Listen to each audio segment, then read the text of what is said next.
we're live now for realsies. So, welcome viewers and other wonderful wanderers of the internet realm and spaces. We are all giggling and laughing because I appreciate starting this way to every stream whenever I've run them because I love seeing everyone smiling and such, because this will not happen the rest of the session. Hello there. We are here at the Welcome to the Party Twitch channel for, if you're joining us now, Adventures in Agni, a homebrew all PoC D&D 5e campaign set in the world of my own creation. We are at the finale because of life and scheduling and such. All of our players will only be available for this session more for the rest of the season, which is not that much longer, but we decided to sort of cap it off here, and I have planned a interesting session for us this evening. So, in contrast to how things have normally gone, I have also given this session the title as well. Will not be the case for any other session, probably, because I'm not witty enough to come up with other titles. You join us all, wonderful viewers, for the finale entitled "A Debt Is Paid." So, with that being said, hello. We would like to thank Roll20, Tabletop Loot, So Nerdware, and Devin Rue, the amazing mattress, for sponsoring and supporting this channel. We want to give a shout out to our Patreon, which helps support the bulk of operations, and subs and bits will give awesome emotes and little benefits to the players. And if you're so interested in being, how should we say, sadistic, you could give benefits to me. But I don't think my players would be very happy to have that be the case. And if you are interested in becoming involved with our amazing community, feel free to join our Discord. So, we have a lot of interesting things that could happen this session, and I'm going to do the recap. But before we do that, let's go around and let's get a sense of who's joining us for the finale tonight. And let's start with our wonderful producer and player who's finally back. Yay, we missed you. Slash, I always miss when you're gone. Mariam. Hello, everybody. I am Miriam, and I will be playing Dee Dee, the lore wizard hobgoblin who is now level 7. Wonderful. And next, we are going to go to the softest, kindest, most wonderful of tall boys, Bapu, otherwise played by Gemma. So, Hello, I'm Gemma. I go around. I'm around the internet as Kupo Knight, and I will be playing, maybe for the last time. Hopefully not, but I will be playing Lapu, the team's Furbolg monk. next are the tankiest, the most wonderful, and just generally amazing player, Lily. Hello, I am Lily, and I play Bo, who is a wild hunt shifter, mostly barbarian, a tiny bit of druid. Just for the moments when you need to shoot out lightning and thunder and the appropriate moments. And last but not least, our player of this session and the hour, Ant. Not a good way to start. Hi, I'm Anthony. I play Aphelius Paya, Hobgoblin Bardlock, and younger brother of Dee Dee. And for those of you who don't know me and might be joining us for perhaps the first and last time for this particular campaign and this season, I'm Angela, otherwise known as Phoenix24Fem on Twitter. I am the DM here and the instigator of chaos and emotional and or inducing moments for my players. It goes in a lot of different directions. Depending on what my players do, I will also be breaking down into fits of laughter because there's usually at least one per session.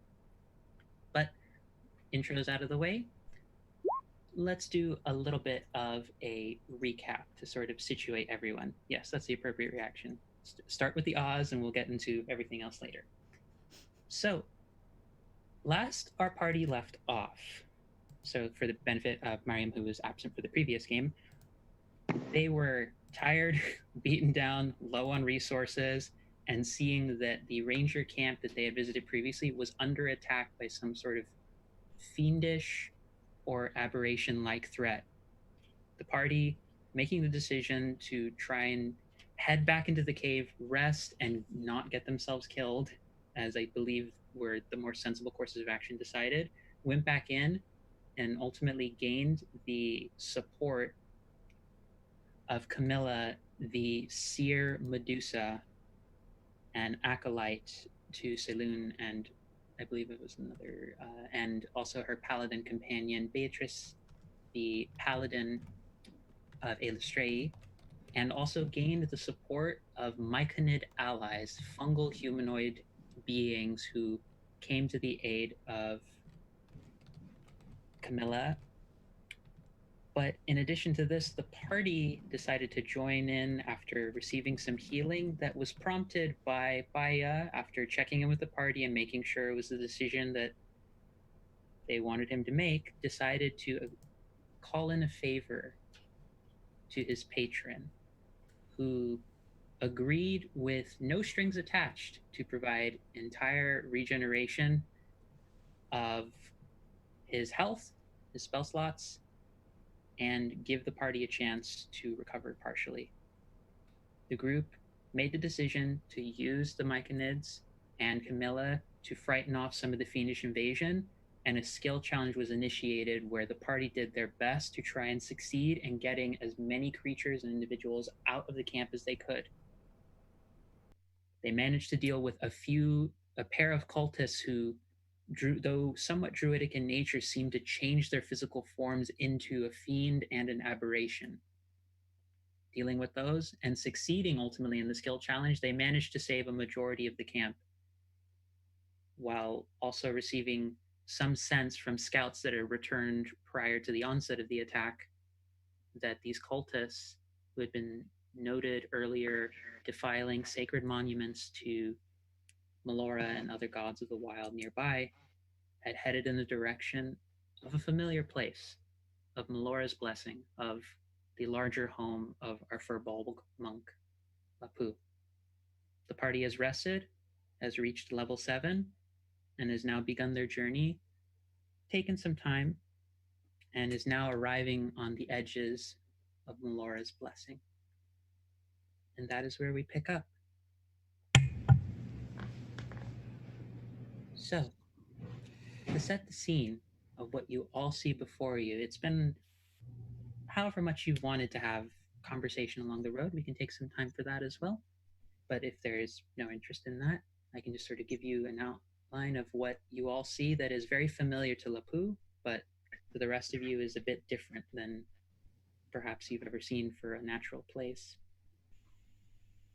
For anyone who might be a Avatar: The Last Airbender fan, if anyone recalls the swamp that is sort of one central sort of plant or tree that spreads out, it's Like very a strange. This mangrove. whole, yeah, it's this vast forest that spreads out for miles upon miles, these lush bits of yellows and greens and even occasional reds and oranges that at some spots it almost looks like the ending of fall.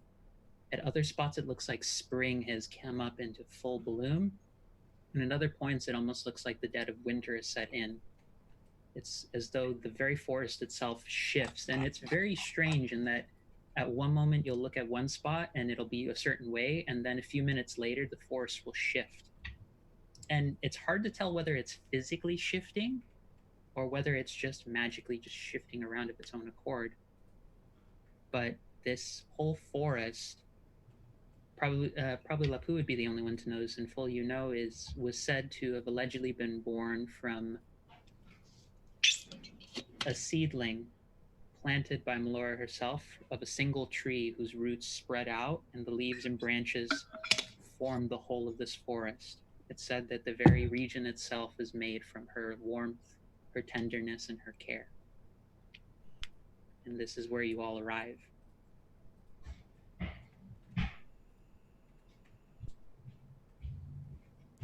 Can't hear you right now. Well, sister, when we first left, outside of wanting to escape, we also wanted to see the world. This is certainly quite a sight. It is. Have you read about anything like this? As I'm looking around. Have I? I would say roll a history or a nature check. All right. First roll, last session. I will roll history. Wow, Jeez, that's a really bad roll. Yeah, but let note for our players for how strong you know nothing lore master is just for knowledge skills. That was a 2 and that's a 13. Like even on a 1 you would get 12. That's amazing. You've heard basically the same thing that like a lot of other passerbys or travelers might have heard about this place. There's a lot of stories that say, oh yeah, if you're caught in the forest at night, it'll suddenly the vines will reach out and grab you. Or other people will say like, oh yeah, if you look the wrong way, the trees will start splitting apart and then they'll multiply and suck you in. It's you have about the same amount of knowledge as you know this place from what you actually have sorted out logically and confirmed. It's pretty chaotic. It's meant to sort of demonstrate Melora's nature, which is that she is wild in nature incarnate. But that's about all Yeah. you really have. Yeah, I remember this one time I sat with a group of dwarven researchers, and they didn't have really great opinions about the forest. They said that the trees will get you. Well, they're getting me all right. This is quite the sight. I think throughout this walk, or since we've entered Melora's Blessing, Lapu has just been kind of off in their own world, kind of just taking everything in and just looking, kind of like head in the clouds, but kind of laughs out loud when they hear the that anecdote of like the trees will get you, and then they just keep walking. Also, as an offhand comment, I probably should have brought this up before, but right before I sort of fell into the deepest sleep that I've had in ages, there was a winged figure that I saw. I don't know if any of you saw it, that pointed with a sword towards this forest. I'm not really sure what to have made of that. That was an ally giving us some direction, or a similar winged creature as the one we saw underneath that village. That might be leading us into something more dangerous.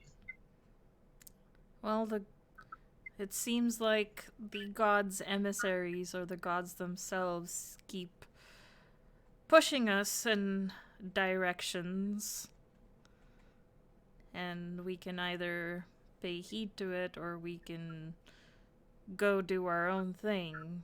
But it seems to be sometimes what we think is going and doing our own thing is still somehow serving the gods in some shape or manner. This seems very meta, I say.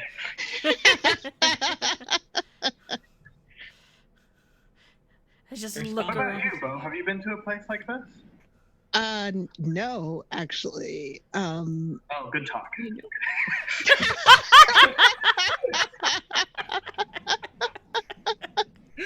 Just Sorry. like keeps walking, just like waits for the answer and keeps walking. You're saying, Lily.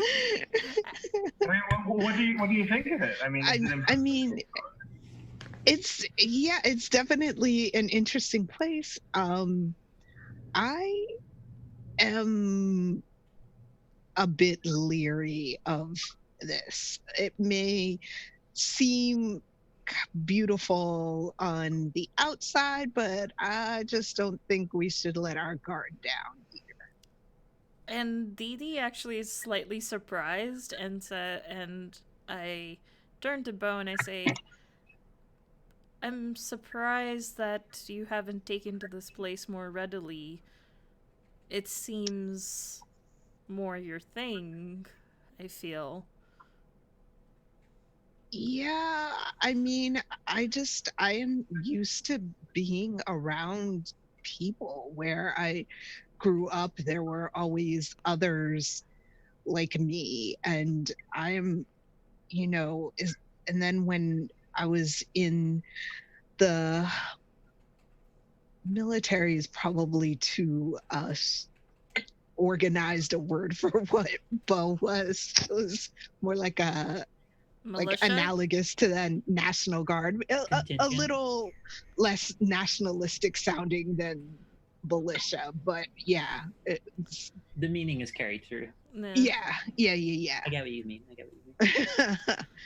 But she's always traveled with a lot of people. She's always been around a lot of people. It's more rough and tumble and a lot less like open nature kind of thing.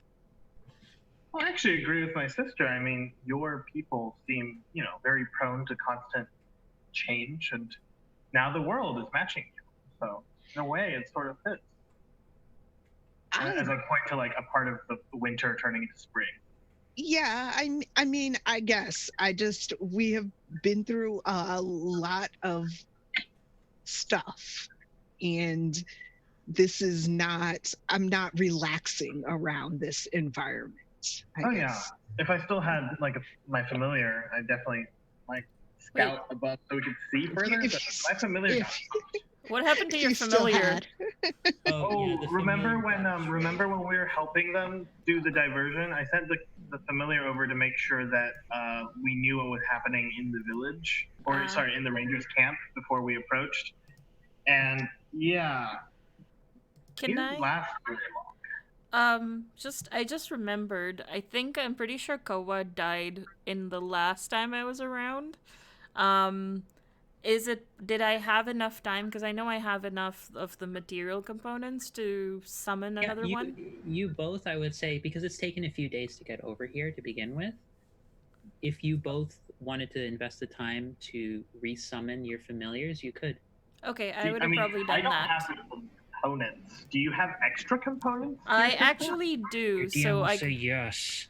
uh, Because your And- DM doesn't mark this stuff that often. I was also gonna say I did have enough to lend some to Paya if he wanted. You know what, Bo? Actually, now that we've been talking about it, I realize I do have my familiar, and so I will do the thing that I hypothetically would do if I had a familiar. Now that I have one. It's like the sprite is just, and it's worse because Sure. the sprite has actually been chilling on your shoulder. or Oh, something. you exist. Bo's like, Don't stop for me. you mean that Yeah, thing on right. your shoulder there? Just fuck- And Kawa has the most like smug, like really sort of look on their face. But yeah, no. If you wanted to use the familiars, you could. Okay, then I will change out one of my invocations because I took it assuming my familiar was very dead and I had no resources to summon one.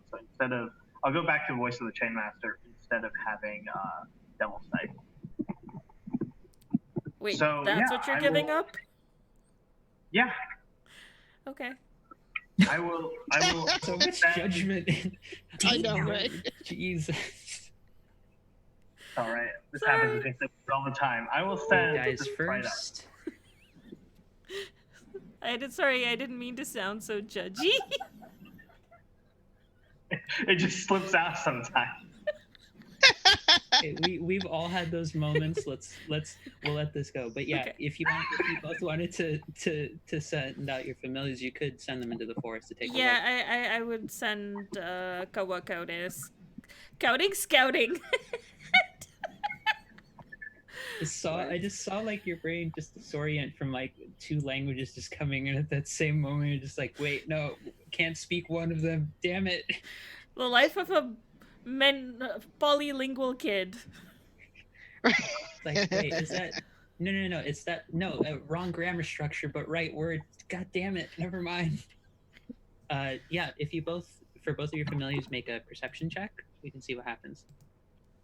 Sure. Can I use, since I'm using Voice of the Chainmaster and also sort of being in the village, can I just use my own stats for the Yeah. perception? Yeah, I would say that. I'd say if you're taking a look through that.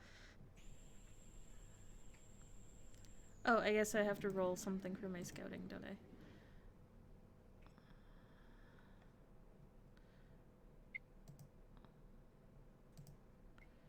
Ah, there's my sheet.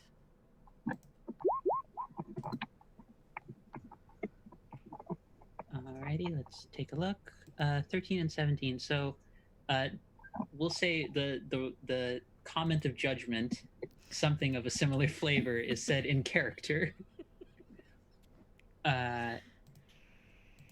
Wait, do you not have access to the sprite sheet? You didn't There you is one didn't in the. you Did I didn't not give give you it. ac- Yeah, it's damn it. access to me. You should be giving it to. That's weird. I Yeah. could have sworn. Oh, wait, you gave it to me 4 sessions ago?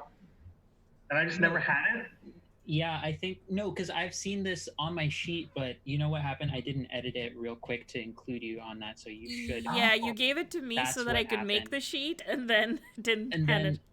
yeah, that's still a me, so that's a perfect like acceptable like call out on me for not remembering to give you access to the damn thing. But there, you should have access to it in your. Okay. I'm still. If you want to roll it again, you can, and if it's higher, I'll let you take the higher one as compensation. My own wisdom is higher, so it wouldn't make sense. But we'll say there's a moment of distraction. Kawa does happen to see some things. Well, actually, we'll say Kawa hears certain things more, and Baya's sprite is actually able to see a lot more. Kawa is able to hear what sounds like. There's a lot. It sounds like creatures out in the distance. You can't really pick out what they are, but there's something akin to almost like ape noises just being muttered every now and then. Ape as But in it's- APE or 8 Yeah. as in the number? Ape as Okay. an APE. So you're hearing like these noises, and you're hearing movement through these very high trees. Like just the forest, like when the Kawa and the sprite move closer, it feels like you've had a perspective shift where the forest suddenly seems incredible, like significantly taller. So that's what you hear. Baya, your sprite, you hear that, but you're able to pick out a little bit more that they're quite a far distance away. But you also, as the sprite is just sort of floating through, you see that there is a grove just some short distance away that is filled and like overflowing with trees, vines, and bushes that all seem to have various kinds of fruits within them. Like they all like give you a sense of how many different kinds of things. There are persimmons, there are green plums, there are star fruits, there are figs, there are mangoes, there are lychee, there are gooseberries, there are a Ooh. lot of different things like flourishing throughout this whole garden. Give me 11 minutes and I shall have a servant fetch us all these fruits.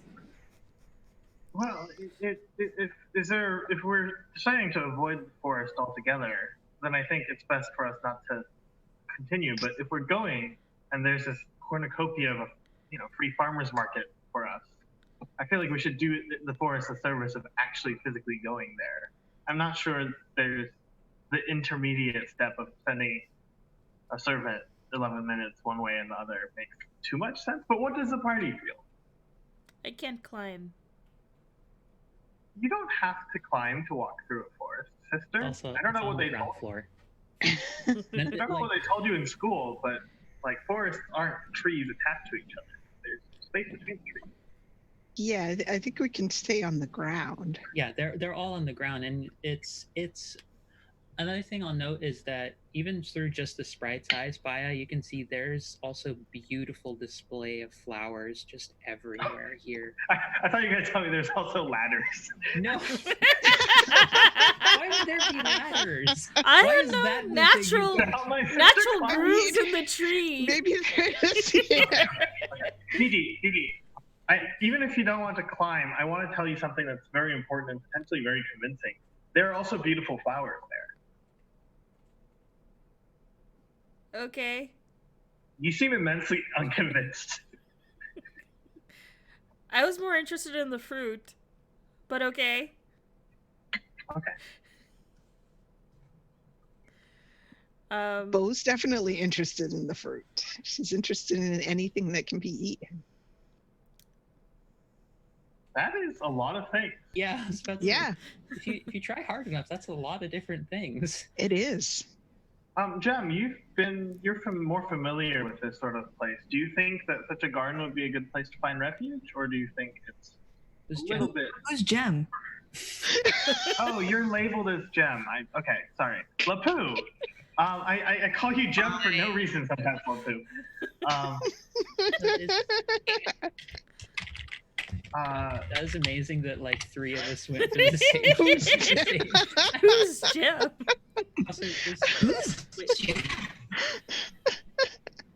Is Gem's connect actually in all seriousness? Is Gem's connection not Oh functioning? Oh, no, I think. Oh, you're back.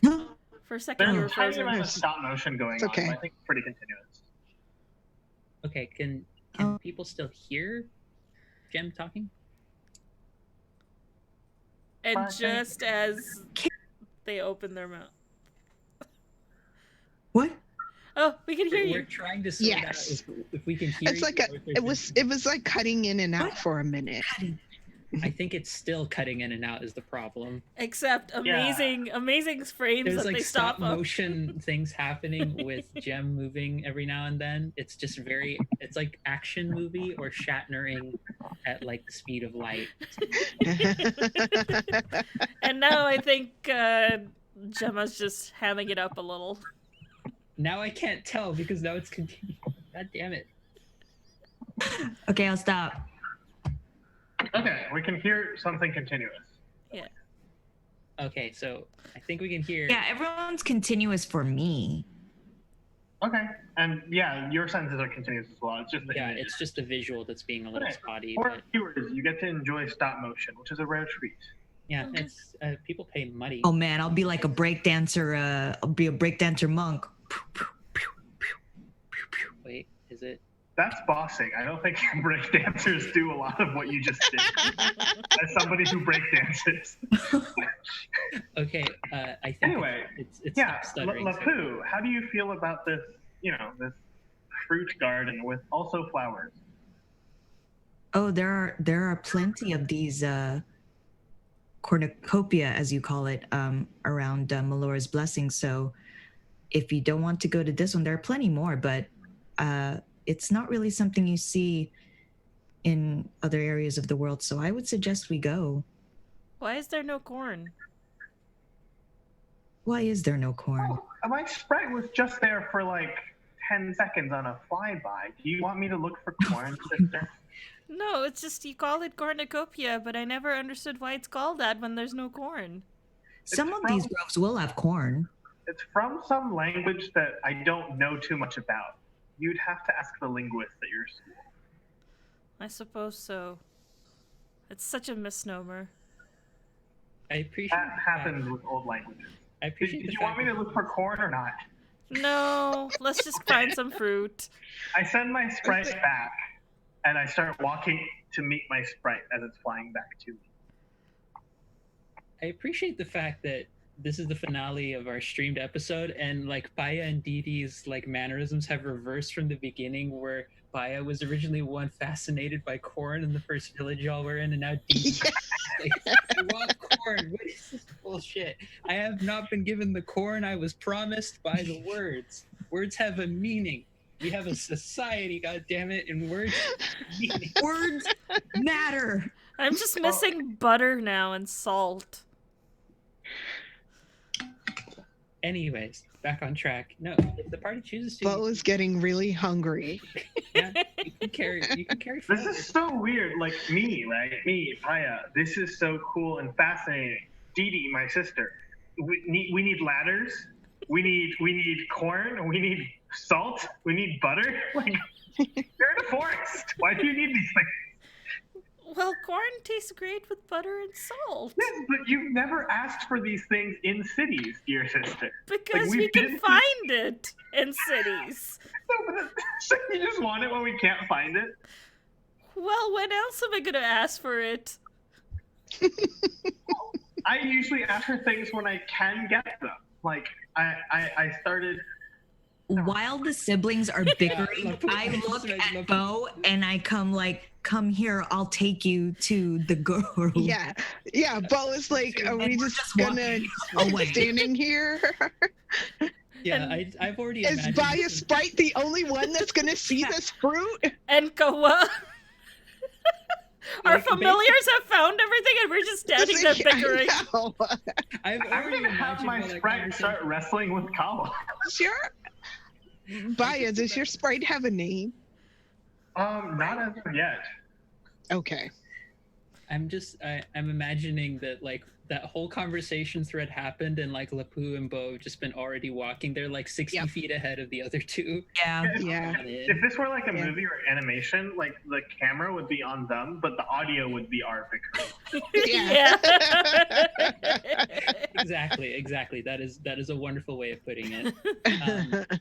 So yeah, you're able to go to this grove, and again, it's it's remarkably beautiful, the colors, and just there is this constant presence of just sound everywhere, and that very distinct feeling of just the dirt that's traversed by your feet, just all of the sounds of the little creatures and everywhere. This place, you've been places that have been bustling, been places that have had some levels of natural involvement, but this is one of the few places you've been in where that distinct feeling of just everything is alive here is just ever present in your mind. Damn it. And yes, this is also the sound is also being filled up by the siblings bickering with each other. But no, it's a very pristine sort of location, and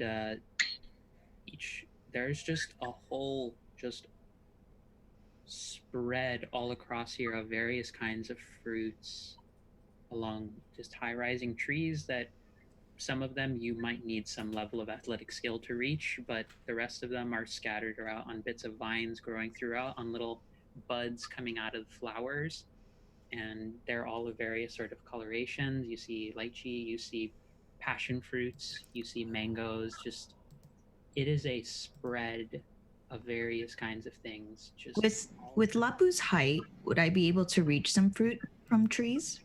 yes, you could. I want to look at one of the siblings and reach up, grab a fruit. You are very tall. What are you looking for?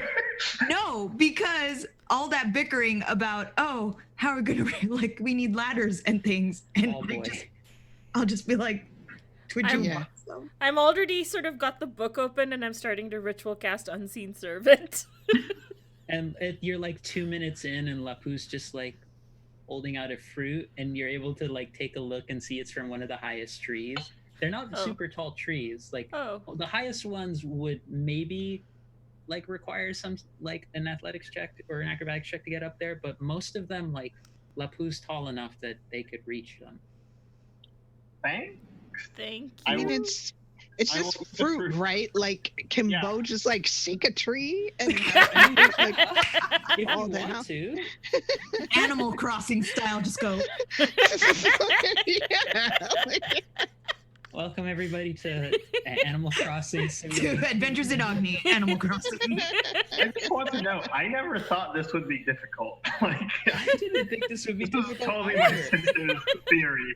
This is actually what I look forward to in D&D related like sessions. It's just the moment in which I'm like, here's fruit, and the party spends 40 Goes minutes to wild. figure out what to do. Yeah, what do? How do you handle do? trees? We're level 7. How do you handle a tall thing? Ooh, I know the perfect thing. Oh wait, it's not a ritual spell. Never mind. I was You're gonna. the epitome of like somebody who spends way too much time in the classroom. Like, Also, I could like, have. I could create mood and waiter, and kind of like we could have a little feast here. But I don't want to use an actual spell slot for that. just say it's a ritual spell. Like it's a joke spell. We're still tweaking half of these. Right. You can Okay. Right. Yes, also I will go- ritually cast create mood and waiter then. Bo, if you would like, if you make a strength check just to see how much of the fruit you actually knock out. Yes, You shake roll a a tree. Shake them trees. I will cover my head with my hands. Thankfully, that's a low check, so it's not that much. yeah. But, no, She you- didn't really put her all into it. She was just kind of like, It's like it's a tree. There's a few mangoes. There's a few peaches that fall out. Hell yeah, Peach. peaches. Mangoes. Mangoes. mangoes. Mangoes. And all of a sudden, you see a suspicious raccoon with a blue apron walk by. What's with the raccoon and the apron? Oh, Animal it's Crossing. yeah, it's Animal Crossing. It's Tom Nook. The bastard. Oh, that's what you. Oh, I was like, I know that reference. What is that reference? You know that. You're all if you would like to, you can feel free to eat them. Yeah, I I don't will. know that reference. I just saw Lapu say Animal Crossing, or sorry, I saw Jem say Animal Crossing earlier, and then Jem kept squirming, so I knew Jem was eventually going to make another Animal Crossing reference before they were satisfied.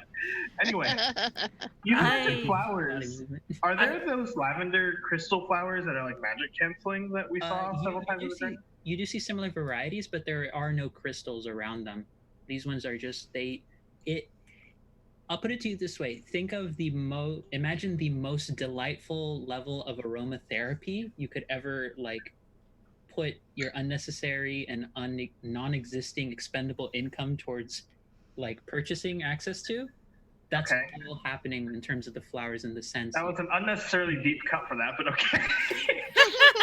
That was not intended, but I was more to elaborate. That's how bougie / very Savage. wonderful it is. Really, the whole place, especially for you, Paya, it smells divine and it smells wonderful. I am just bigging out on mangoes, and there's like mango all over my face. My face is now orangish yellow from all the pulp that. You're. I'm peeling lychee and eating lychee. How are you simultaneously so sophisticated, so disgusting at the same time? Is Bo also eating the fruit as well? Yes. Bo is eating a peach, but she has also put did you say there were pomegranates there? Yes, there are also pomegranates. A couple of pomegranates, a couple of lychee, and some mango into her backpack. So Paya is like tugging on like Lapu, right? And is like, those flowers that we've seen, they've been everywhere on our journey. Like, is that just a flower that grows everywhere? Because I'm from like a really small conclave, and we've been walking around the world, and I've just seen it everywhere. And I know that like some version of that flower can cancel magic. Like, is it just really common? You've wandered more of the world than I have. Is it more common in like Melora's blessing? It is more common. The non-magical variants and some of the offshoots.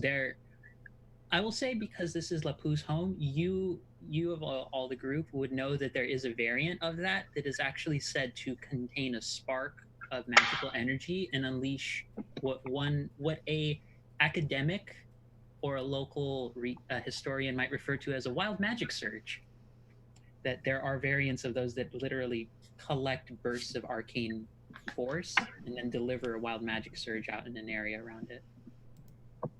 There are very few academic records on this, because those who have gone to investigate it usually don't come back without side effects, because wild magic surge. Oh, also, Paya, just a quick note just for you, because have you eaten the fruit yet? No, I'm mostly interested in the flowers. Yeah, you take a look at Dee. Dee's face is covered in blood. So is Lapu's. I blink a lot. Does it go away if I like blink as if like? Dee's enjoying themselves. Dee, to you, it just. I'm basically taking a mango and a mango and magic. And magic mango. And I'm just like squishing it until you can hear nothing but like sloshing inside, and then I rip the top off and just like drink it like a freshly made mango juice. Yeah. Is that a thing? Yeah, you can do that. Yes. I didn't know you could do that, but you could do that. That sounds amazing, though. Yeah, that does sound amazing. Yeah. In your case, so my sister is now like drinking blood juice out of like a sack that they're squeezing. Okay. Also, are you saying that out loud? No, that's me processing what Angela told me. Also, Paya, you see among, like in between like bites of some of the fruits that isn't like entirely swallowed whole by your fellow party members, there's faces on the fruit. Oh, I'm just sucking some dude's face off, aren't I? It's like a mandrake. A whole new meaning to that. Mandrake's old face going. So, Paya's thought is like, this aroma is like doing something to his head. So he's like, he like blinks and looks away. And he's like, something's happening with like the smell. I'm seeing things in what you're eating, and it's not fruit anymore to me. Do you I want need some? to lie down. No, that is disgusting to me right It's now. really good. You have no idea how disturbing that sounds because I'm Peach like is delicious. hallucinating faces on your fruit right now, and it's really freaking me out. Is there water nearby? Is there a place for me to lie down? Yeah, there's flower beds and such nearby, and you hear the sound of rushing water Okay. a bit of ways. Do you want me to bring you some water, Baya? Are you okay? Yes, please. And I'm gonna lie down and By the try to way- like. I will go to the rushing sound and Also, Didi and Bo, now that Baya has said that, you turn and look. The fruits are rotten. Bleh. Bleh. Oh No, no! the thing is, though, they all taste the same. They taste precisely as wonderful as you thought they would, but the faces that are present on the fruit that Baya saw, you are now seeing them now that Baya's made you aware of it. Oh Uh, god! No! Oh. Yeah. That's all the detail I will go into, but yeah. I actually expend a spell slot of my first level and cast Detect Magic to see what I'm seeing around here. Like the fruit. I'm just lying down. Yeah. I would say the best approximation of what you're seeing is a mixture of both necromancy and conjuration magic. I'm gonna be all Lapu. You didn't tell us that like these places could make you high and have a bad trip. I'm by the water. I don't hear you. Wait, can I?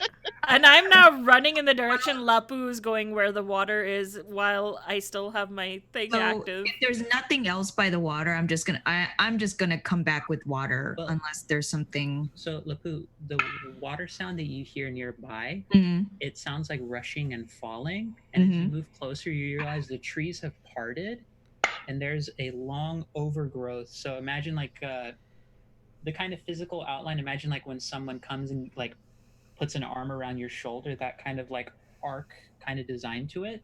Yeah. Almost, there's like a mini waterfall that's happening there from within within the trees itself. It's almost like the tree has its own, like it's created its own natural waterfall that's just spilling down into a larger, almost kind of pond. Oh. I kneel down and kind of mutter. I kind of look around and I hope you don't mind me taking some water to my friend. And yeah, I get some water from my flask to bring to Baya. Have I reached the waterfall yet? Yeah, you see the waterfall. Is it magical? No, it's not. This is simply part of how the forest structures itself. I This is a natural portion. And finish retching was to I one was I side. there? Thing. Oh, Didi, are you okay? Oh, well, I wanted to ask if I was, because I think by the time I started to lead, like that's when they were talking about like they're realizing that it's all rotten and stuff. So do I know, or am I still like, I think this is you- amazing? You don't know. You Okay. don't know the fruit. Okay. So the fruit looks all the same. Like Okay. it's as pristine and wonderful as it was before, and the Okay. flowers all look the It's same. like fruit, magical, rotten, bleh, Rotten? necromantic conjurations of some kind. They had faces on them and they were bloody. Faces? And I look around. Yeah, if you have any fruit nearby, you see it's changed in coloration. A lot of these have brighter sort of reds and orange kind of tinges to them, and some of them have almost like the faded kind of white tinted kind of peach shape for a peach doesn't like for some of the like whiter peaches. Like there's a lot of those kind of colorations too that, and a lot of these they have faces, and some I'd say what's your passive perception, Apu? 13. Just Well, let me double check. use spot. Pretty sure it's 13. Yeah, it's 13. you spot before I get into that, Techno Scald, hello there. Thank you for raiding us with wonderful new people. You come into a moment where our party is just they're having an afternoon snack of face fruits. But yeah, Lapu, you notice just off the corner of your eye, one or two of the fruits looks like faces that your party has interacted with. Anyone in specific, or do I just like, oh, I They're recognize just the like face? just folks either from Chantico or from Avis. I blink and I give some water. I give the water, like some water to Dee Dee. Drink some. I'll bring the rest to your brother. I take it, chug it, like sort of like let it sort of gargle in my mouth and just kind of spit it out as I'm trying to get whatever was in my mouth out now. Dee Dee, did those faces look familiar to you at all? I don't want to think about it.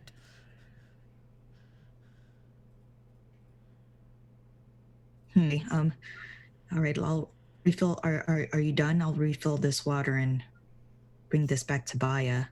Yeah, thanks. This is not how the fruit groves are. I would never. I would never. Yeah, I know. Offered this to you. I feel. I hold it in as I bring some water. Let's go back, unless you want to stay here a while. I'll come in a moment. I just need to catch my breath. Okay. All right. I'll see you. Do you want me to stay with you? No, I think I'll be fine. Okay. I'll just be behind you. All right. I'll kind of walk back to. Sorry, did you just say that you walk back? Yeah, I think they're cutting out. Just a heads up, Gemma, you're cutting out every now and then, just a little bit. But I heard that you were saying you were heading back. Yeah, I'm starting to get the warning that my internet's unstable. Okay. Okay. Well, as you walk back, the whole time that like you've been gone, it's like I've been keeping my eyes closed because like I feel like if I'm hallucinating, it might be disorienting. It might be bad for me to like see things, but I've been repeating like every minute or so, like, Lapu, you didn't say that this would be a bad trip. And I'm like, oh, Lapu's not back yet. So I wait a minute. Lapu, you didn't. You come back, and I was like saying it like the 6th time or something, and Bo's been here the whole time too. Just hearing it. And I'm just like, Lapu, you didn't say this would be a bad trip, as I hear like your footprints. Yeah, I mean, Bo had put like a bunch of this fruit in her backpack, and like now she's like taking it out like one by one and like chucking it as far as she can, like face fruit. See, I thought those were Lapu's footprints. So you say it a 7th time while waiting for Lapu to come back. Lapu, you didn't say that this would be a bad trip. Now you hear it, Lapu. You this time. Okay, Baya, here's some water. I'm sorry. I just realized it when Dee Dee told me. I didn't know this. The Malore's, this area has never been like this ever. I'm just as disgusted as all of you. Glug glug glug. That the sound. Glug glug glug. Also, as a note, the water tastes fine. Oh no! Wait, no, you said it was fine. The water has a face too. Not gonna be that evil. Baya, you drink it and you do feel a lot better. Like you suddenly, like with all this happening, you felt like just agitated. Well, no, you felt like your body heat was rising to a point that you didn't realize, but the water, like, you're calm. I think we should get out of here, maybe? Unless you think that the grove will like return to normal if we stay long enough. I'm gonna defer to you because like this is gross. And before anyone responds, you see only you see this, Baya. you see a figure standing right next to Lapu.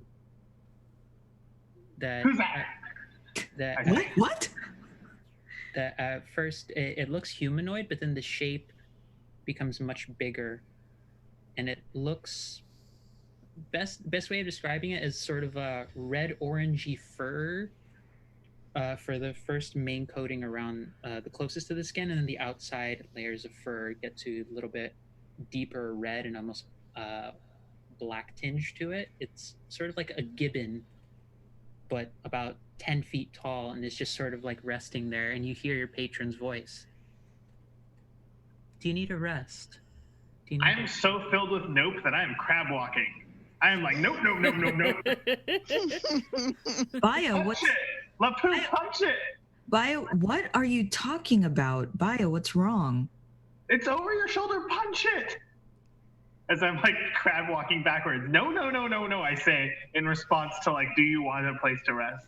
I turn around quickly with my fists up. Do I see anything? There's nothing there. But Like right there, you're facing it. Throw a punch, throw a punch. It's gone. Get it away from me. Baya, Oh, it's gone. It's gone. I'm like looking around like the trees now and seeing if like I see the gibbon again. No, it's not there. And the thing is, you didn't get a good look at the face, but you could have sworn it was the tiefling girl from Avis. We Face. need to get out of here. Something's chasing us, and it has my patron's voice. And it started when we entered this forest. Is this something your patron could do? Is this a power I don't know that your patron anything has? about my patron. I do this, and I Eldritch Blast into like vertically into the air. Where's the way we came? Like, where's my sister? she was Dee Dee. she was right. Yeah, like a Bo is gonna call Dee Dee's name. Loudly. Did they hear you? Yeah, I sort of shout out, I'm coming. Yeah, I think we should stay together, at least where we can all see each other. Let's get out of this Some forest. weird shit happening in here, and I do not like face fruit. The I'm hearing water's voices good. and I'm seeing things. The water's good. I'm just gonna stay by the water. The water's safe. I think we should leave. I'm with Baya on this. Okay. The water's only good. The water's only the one not magical. Are you high too? No, I'm freaked out. I ate people. I never I eat think we're all people. freaked out.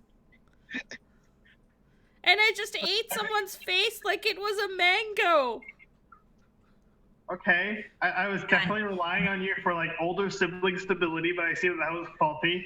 Yeah, and you crushed it like a pulp. And no, this is this is not. Lapu. It's not helping. It's really not helping. Savage Lapu. That was not Like, Lapu, that was The me. first time ever that Bo is not hungry. She's like, ugh. Can we please backtrack and get out of here? Like, Yeah, I'm gonna start let's just doing go. that mentally. Let's Yeah. go. Yeah. Let's get out of here. I'm gonna fill my water skins before I go. But Yeah, we let's go. bounce. We bounce. Deuces. As you start heading out, could everyone roll me a perception check? Oh hell no. As we're going, I'm gonna say to Lapu, is this why you left your home? Because your home was filled with faces? No, my home is not like this. Why is my perception so low? Then why'd you leave your home? Yeah, I see nothing, so I'm gonna keep talking to Lapu. It's like God. Lapu. Thank God for Lapu. Why'd you leave your home? This is fitting since this is my home. I should Yeah, be. This I is should be pretty aware. fitting for this being your home. You see, no one else sees this except for you, Oh god. and you spot exactly. You see, up in the trees, you hear it as it approaches. you hear something move through very quickly through the trees, and then you just hear a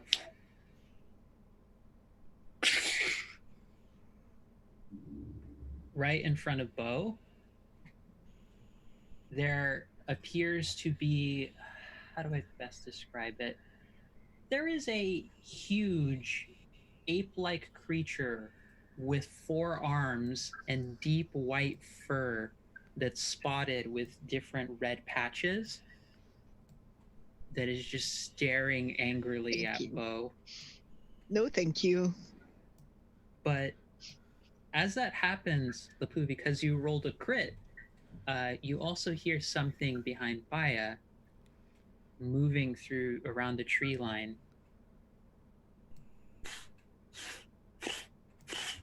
Just roaming around through the trees, and this lands nearby all of you as well. It looks wolf-like in nature, but its back has these large jutting spines coming out of it, and its tail corks back into a long scorpion-like tail. What do you all do? So yeah, Lapu, what made you leave your home? I say. As he asks this, I look and see what I just Oh. received. Like, everyone, be on your guard. And I Bo rages, put my absolutely. fists up.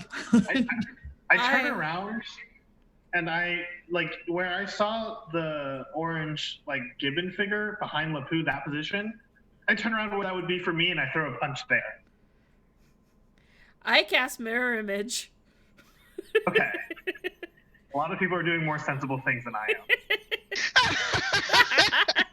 am. No, and Baya. Yeah. As you do that, your fist connects with this wolf-like creature. Oh,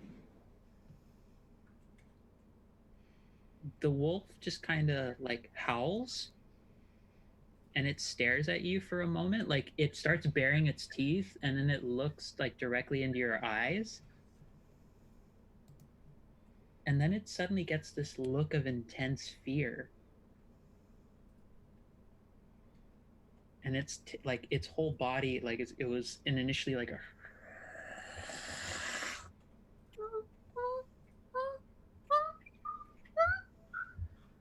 And it takes off, running away from you. that was a really weird dog.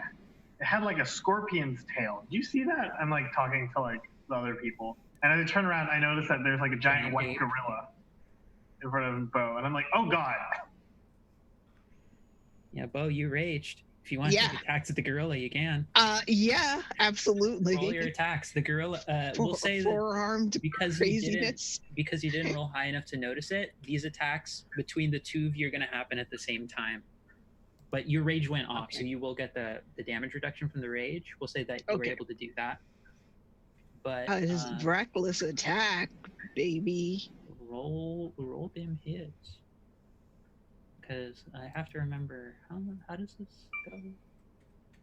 Oh yeah, it takes 5 attacks on you. Yeah, I know. It's got 4 arms. I thought that was like it has 4 arms, like, you know, like really strong muscles, not literally 4 No, of them. it has literally 2 giant arms that it's been those were climbing through the trees and it has 2 smaller arms that are equally muscled. It's going to start pummeling Bo with 4 of them and then attempt to reach out and bite her.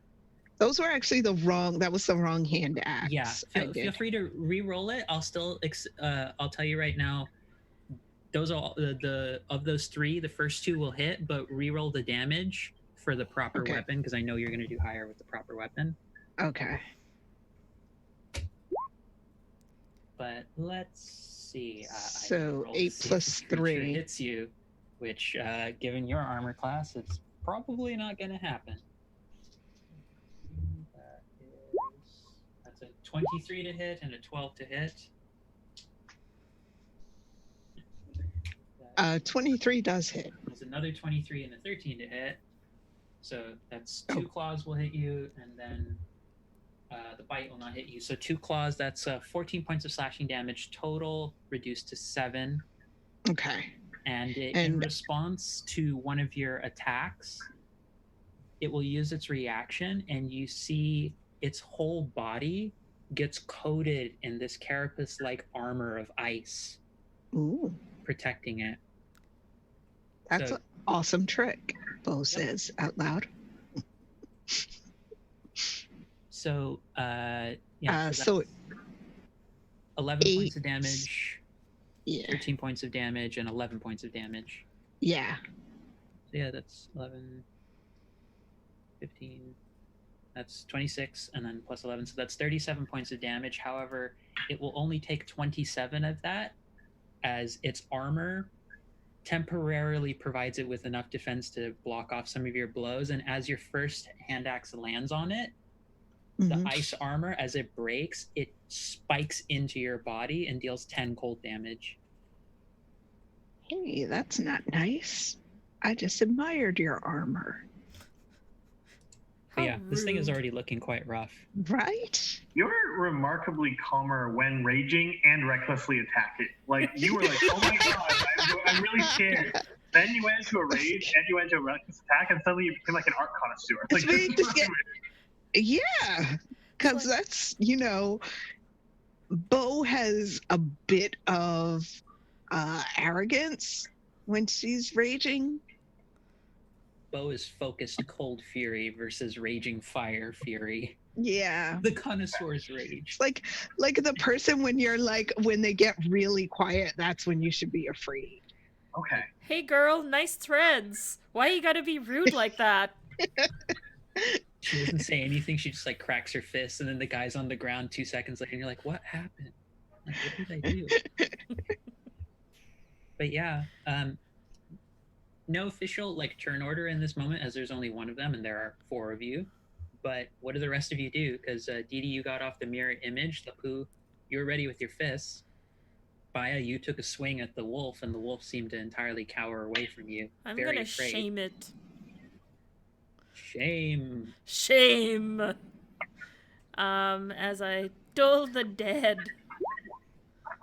Oh, are you kidding me?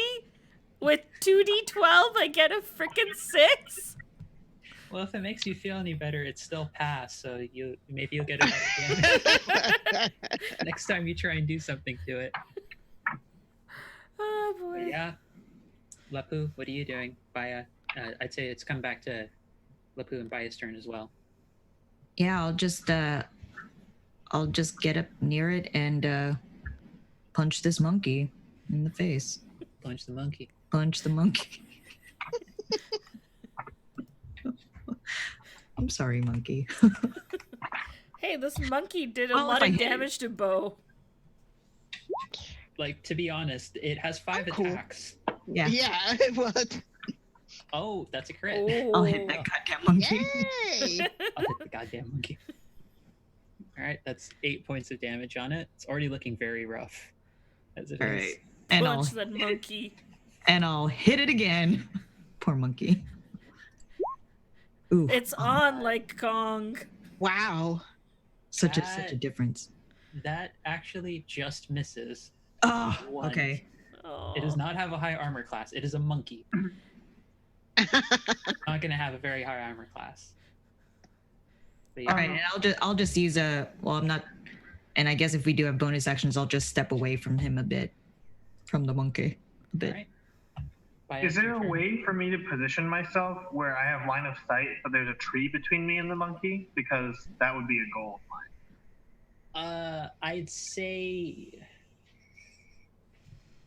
it'd be a little tricky. It would be more in the case of you'd have to cast a spell and then run to like block the line of sight. It'd be kind of tricky to get both of those. Okay, so there's not like low like tree branches. No, the that can grove. go- The grove itself is the grove part of it where the ape has jumped down to attack you is pretty open. Okay, okay. It's more the surrounding area around it is thicker, and the treetops especially are a bit more enclosed. But Okay, I'm just gonna blast it twice, and both times I'm gonna drag it like across the ground to me then. So first is a 16, second is a 13.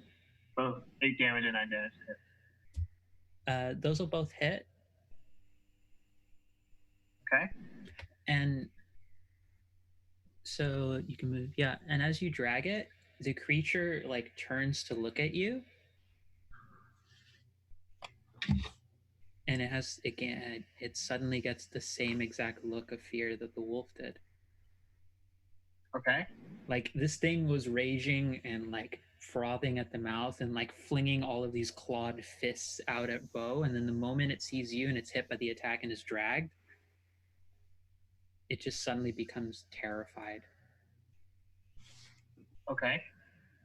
Do we notice this, or Yeah, do we? it's kind of hard not to notice a huge category creature being dragged by a warlock and the thing suddenly being afraid, because this thing is not subtle. Like Okay. it just tried to take 5 attacks on Bo. It's not like an assassin that's like and just like hits a weak spot. This thing is pummeling like Bo, and now it's just suddenly terrified. Although Speaking it's of not which, the Bo, it's your first turn. time Grasp of Hadar has been used. Baya, what's you have something to tell us about why these creatures are afraid of you? Okay, your rage also makes you a therapist. What a versatile rage you have there. Let's deal with this, and then I don't actually know. I'm gonna like point and see if like I can just get this monkey thing to like leave. But Did it try to actually run away, or does Baya have it like in It's I frightened. thought this was of like a Baya. magical grasp. It was no. Right. The creature was pulled closer to Baya just by mechanically speaking. Grasp of Hadar pulled the creature closer.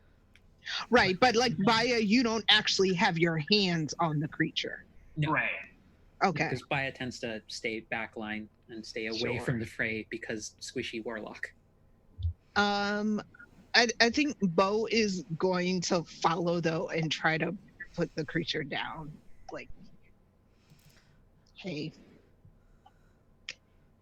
And do a reckless attack again, because why not?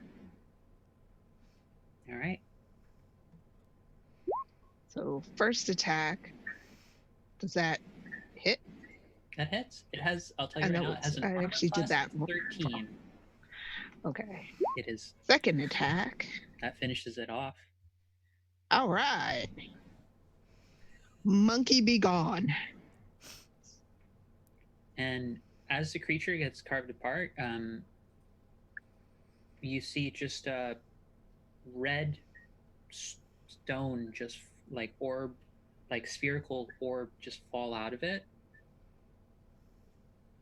and it just lands on the ground. Can I examine it? You can Okay. make me a wisdom saving throw. Hooray! Wait, we kill a monkey, a rock falls out of it, we're running out of a forest, and you stop to examine the rock? Well, yeah, it could be important. Wow, I rolled the 2d6 for that, and I got double 1. So you take 2 points of fire damage as the orb, the moment you touch it, just this sudden gout of fire just wraps around you. You're able to, like, you fail to save, but, like, to represent the low damage, like, you pull out. I'm gonna mage hand this orb now and examine it with the mage hand. You try and mage hand it, the fire erupts and it burns the mage hand away. Huh. Maybe we should leave it. Maybe we should leave, just period. Okay, yeah. Fine. Let's go. I continue attempting to leave this accursed forest. Oh.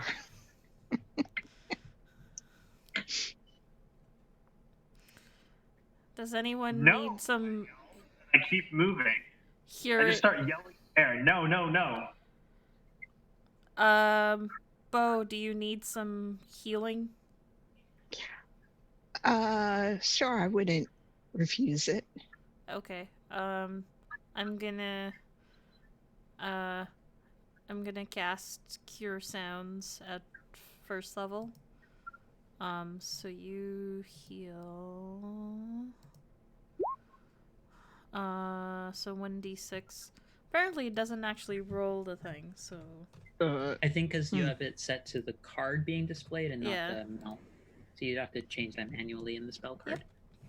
But So you get 8 hit points. Oh, nice.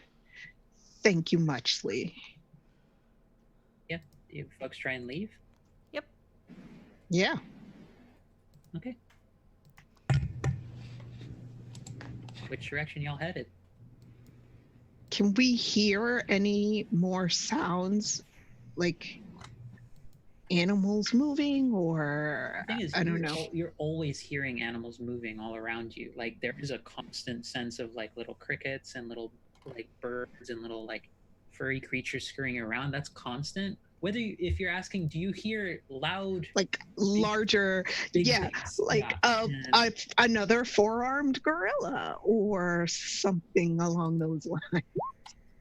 I would say, roll me a perception check.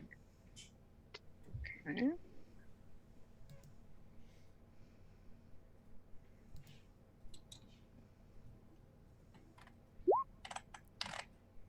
As far as you know, you just hear all the other sounds. Well, sounds like nature.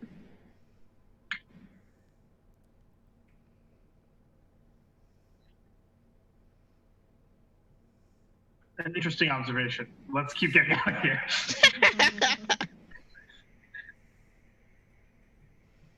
Like I'm basically just trying to go the way we came in because I know that like that leads out. Does everyone else follow? Yeah. Yeah. I am, but I'm like kind of like looking around our surroundings, making sure nothing else kind of pops out. Follow the path that you took in here.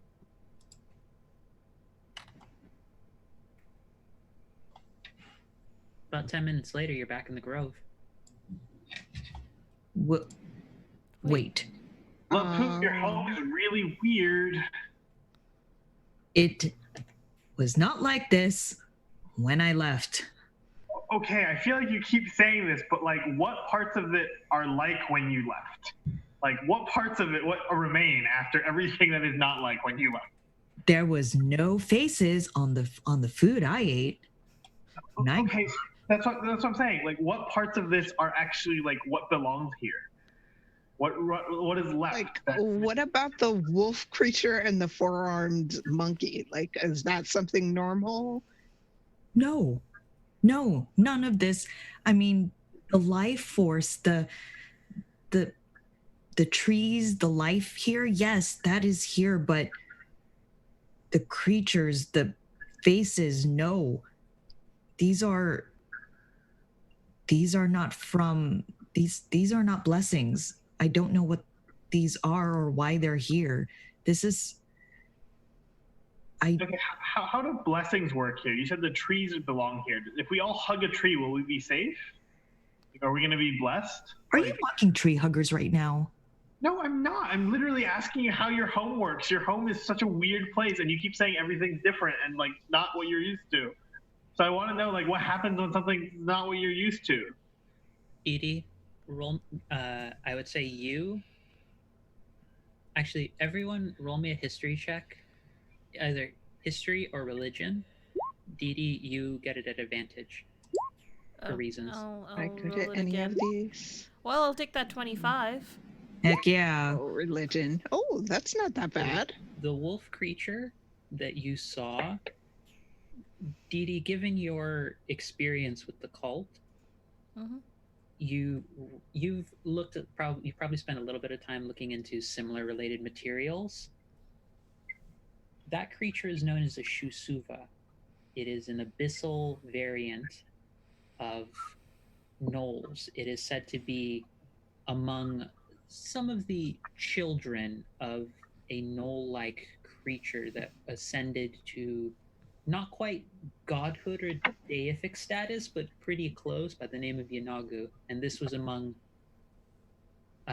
some of its children that came about from its ascension. These are not creatures that normally occur at random. These are beings of the abyss that tend to arise typically when summoned. I, I, I don't think that Melora's blessing has been changed. I think of an invader is here, and That's a it's pretty big change to me, but okay. well. What I'm saying is that I don't think Labu could foresee what is happening because these are not natural to this area. I Oh, we're I So it's think been corrupted. That's what I've been trying to say. This isn't natural for this area. But who would I don't know who would be able to corrupt this. This is I look at Bahia at this point and I say, I don't think we have anywhere to run, brother. I think even if we go into another god's area or blessing, I think uh, it's not my cult, but I think the cult is following us, and I think they're not just sending mortals anymore. I think they're sending the children off your patron. wait. You, I'm confused. You think that this is not your cult, but that these are the children of the my patron? Did you learn something about my patron?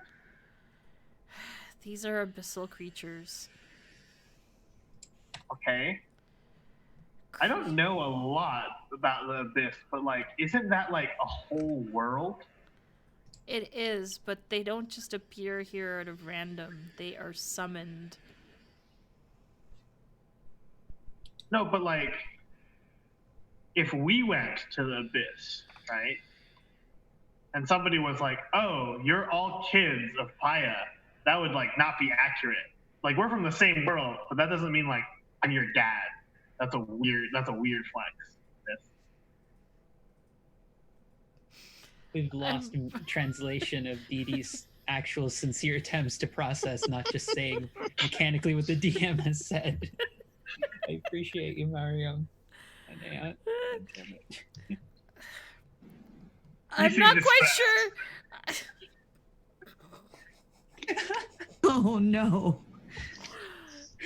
You seem very distressed. I agree that we can't get out of this forest easily, and that's why I'm like trying to find a way to get out of this forest. And you're right that maybe we can't run anymore. But like, what do you want to do? Do you want to like make camp? No, I just mean that we shouldn't. Wherever we choose to fight, it shouldn't be in a place that will get destroyed, especially a place like this, which is those fruits. I think those were fruits once upon a time, and whatever creature got summoned has been corrupting them, and that's why we were eating faces. So your conclusion is we need to get out of the forest, even though your former conclusion is we cannot get out of the forest. I wasn't saying we couldn't get out of the forest. All I'm saying is that it doesn't matter where we go. These creatures will keep following us. There's no safe place anymore. Well, it seems like I'm able to just make them go away by like making them look at me. So maybe that's not such a big deal. I say hopefully. Yes, but for how long? Before something bigger and something not clearly not afraid of you shows up. I mean, I don't know. I don't know what's going on. I feel like we should focus on like the now and not like a big creature coming out of the woods. Like, have you noticed that we tried to leave and that we failed? Yeah, and I was about to try to do something about that, and I sort of command Kawa to go as high as they can go to see if they can clear a canopy and see a path ahead. Roll me perception. Okay, so that would be Koba's perception. Mm-hmm.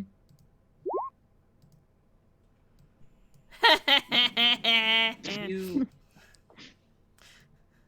Before I tell you what happens to, I'll tell you what happens to that, and also I wanted to go over to Bo and Lapu because I'd also like to know how are both of you reacting to all of like Dee Dee's statement and them like we can't get out of here, but we need to get out of here, but we can't.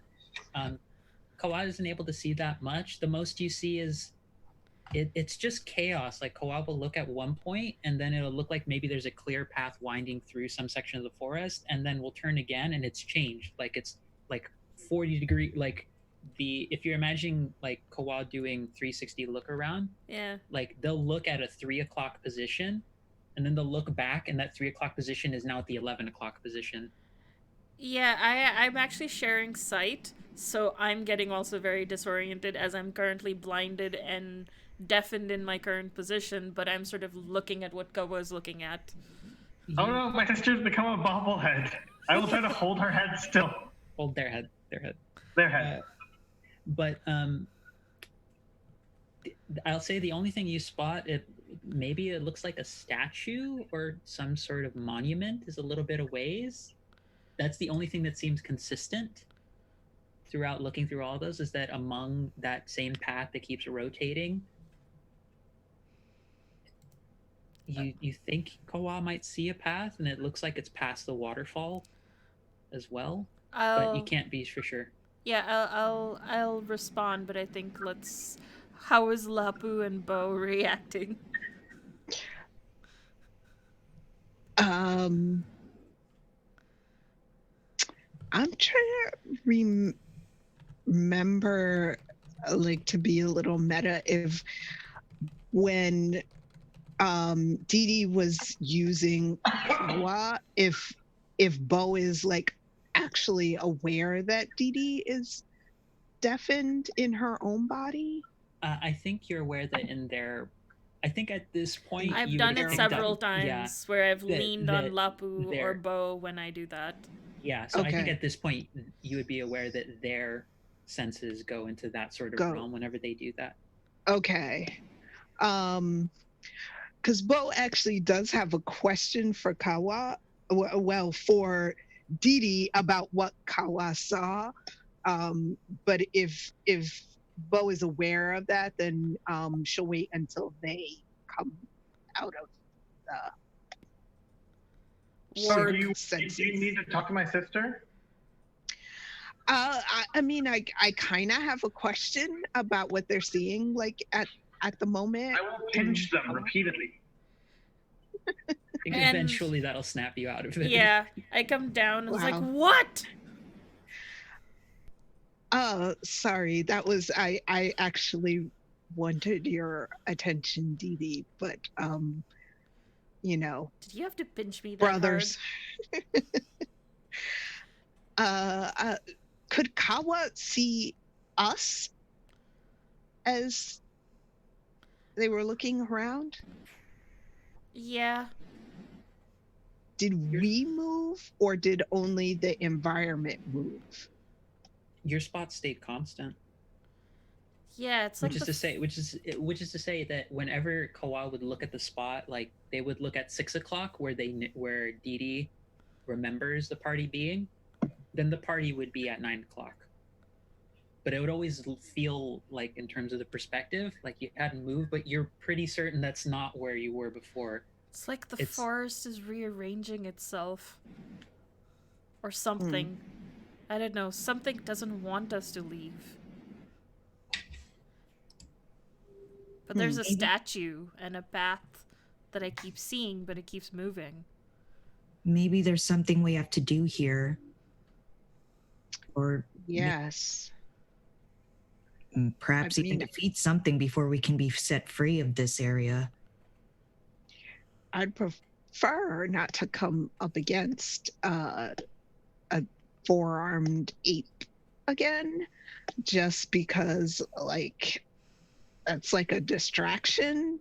But, you know, if we have to wade into this area to get where we need to go. I don't think we should just keep trying to get out if that's not going to be something whoever is doing this is going to allow us to do. Yeah, and if we don't go there and we keep staying lost, we're just going to tire ourselves out for actually whatever the confrontation that we're going to face. Right. I think we just got to face up to it. Go where to we're being led. Yeah, let's go to this statue. Okay. Party go there, Lapu. or at least Yeah. try and head in that direction.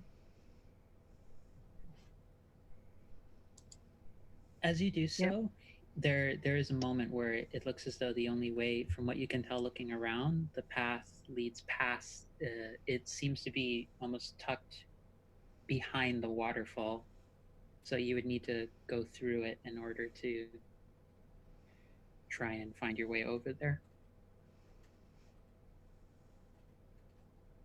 How easy is it to go through the waterfall? Like, is there something slippery about the surface? Is there... There's just a pond nearby that seems it doesn't look very deep. It's relatively shallow and easy to traverse. Again, this isn't quite like Niagara Falls where it's like torrential like stuff. It just feels like a natural. It's like a curtain almost. Yeah, it's like exactly. It's like a curtain, but imagine like a waterfall curtain. Mm-hmm. Do we want to do like rope around the waist in case something happens and you can yank whoever goes first out? Yeah. Sure.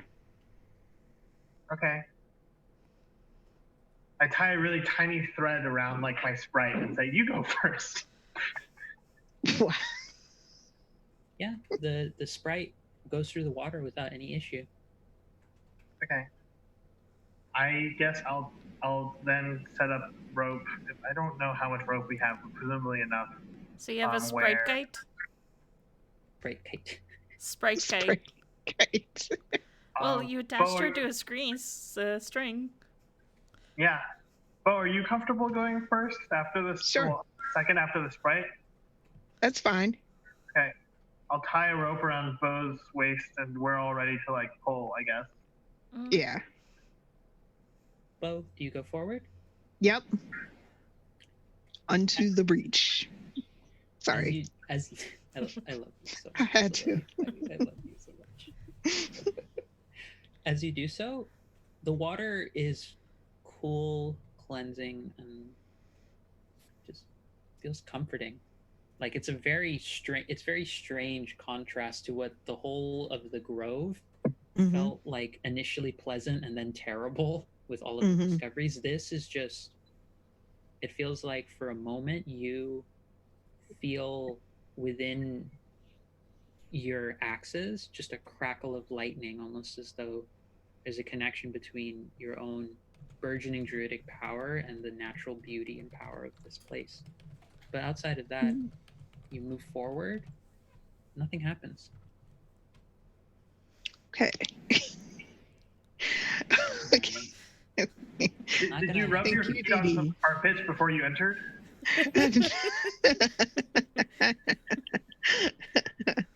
I have rubber soled shoes. Oh, right. I forgot. How could I forget? Yeah, get through that issue. Okay. I think Bo's actually going to tug on the rope, sort of as like a notifier to everyone else to keep for them to come and that she's made it through. Was one tug an okay, or two tugs an okay, or three tugs an okay? Paya goes inside. It's a similar feeling. You don't feel the electrical energy or anything, but it's cool and cleansing and comfortable. Come inside, I say, so that it cannot be misconstrued by the remaining two outside. I go inside. It's the same experience.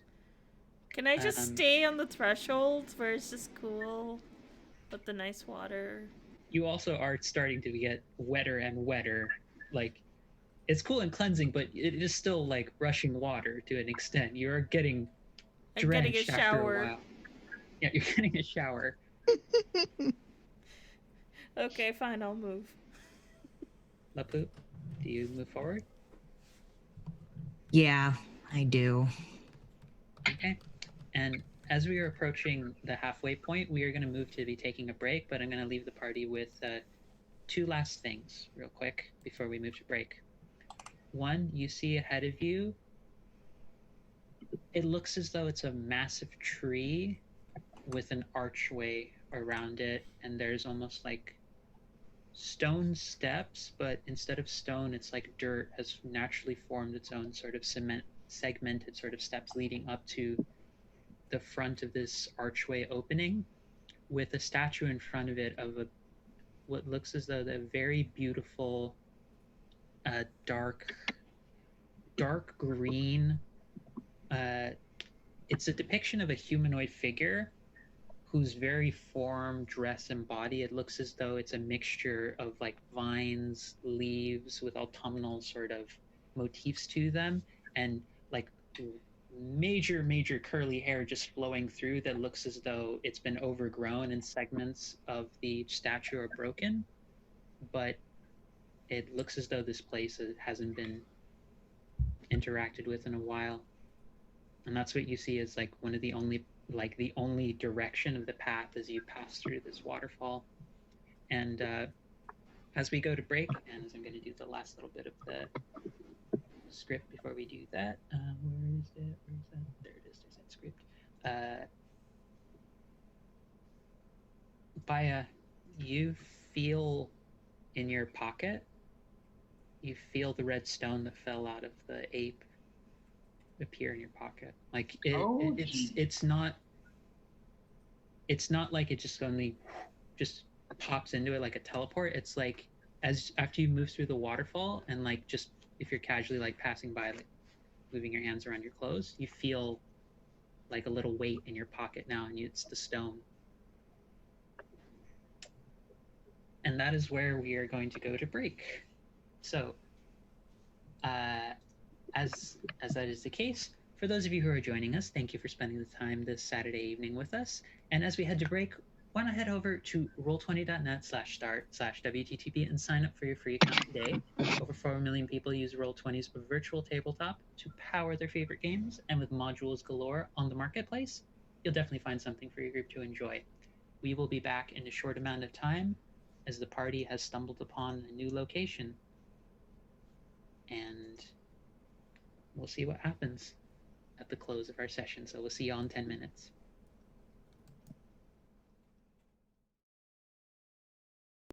Thanks so much for hanging out with us today. If you get a second during break, you should check out one of our amazing sponsors. We're now proudly sponsored by Roll20, the best virtual tabletop for all your role-playing needs. Over 4 million people use Roll20's virtual tabletop to power their favorite games. And with more modules than you can shake a stick at on their new revamped storefront, you'll definitely find something for your group to enjoy. Sign up today by clicking the link below or heading to roll20.net/start/WTTP. Tabletop Loot is an amazing place to get your dice bags, dice boxes, and more. And now you can get 15% off your purchase at tabletoploot.com by using the code WTTPDICE at checkout. Tabletop Loot. Your party starts here. While you're at it, check out our so awesome merch store, So Nerdware. So Nerdware is the place to find all your Welcome to the Party merch and other amazing stuff too. Head on over to sonerdware.com and use the code WELCOME at checkout to get 10% off your next purchase. So Nerdware. It's what the nerds wear. Devin Rue, the amazing mistress of maps, has kindly supported the channel since the beginning and provides graphics for many of our streams. Head on over to rueinc.com to check out some of the best fantasy cartography on the web.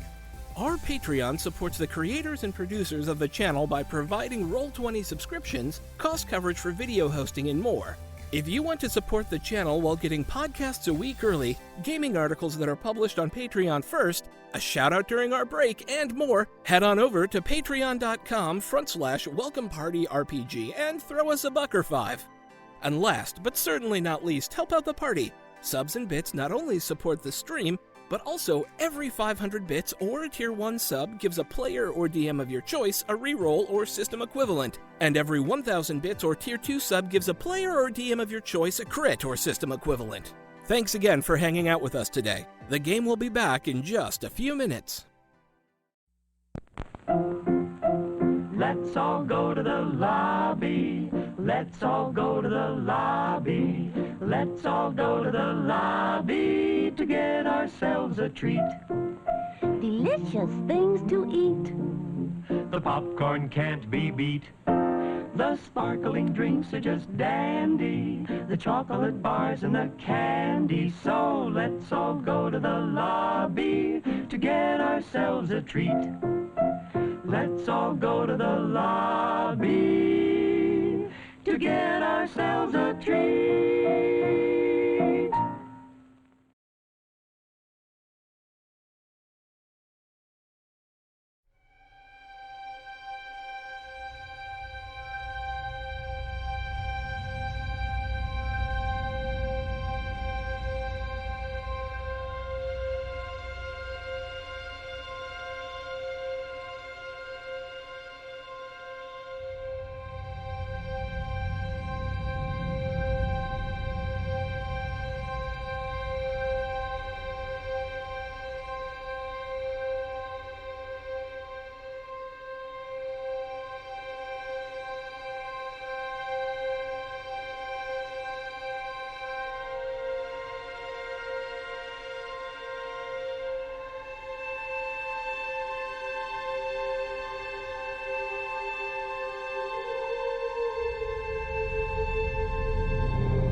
Hello there, everybody.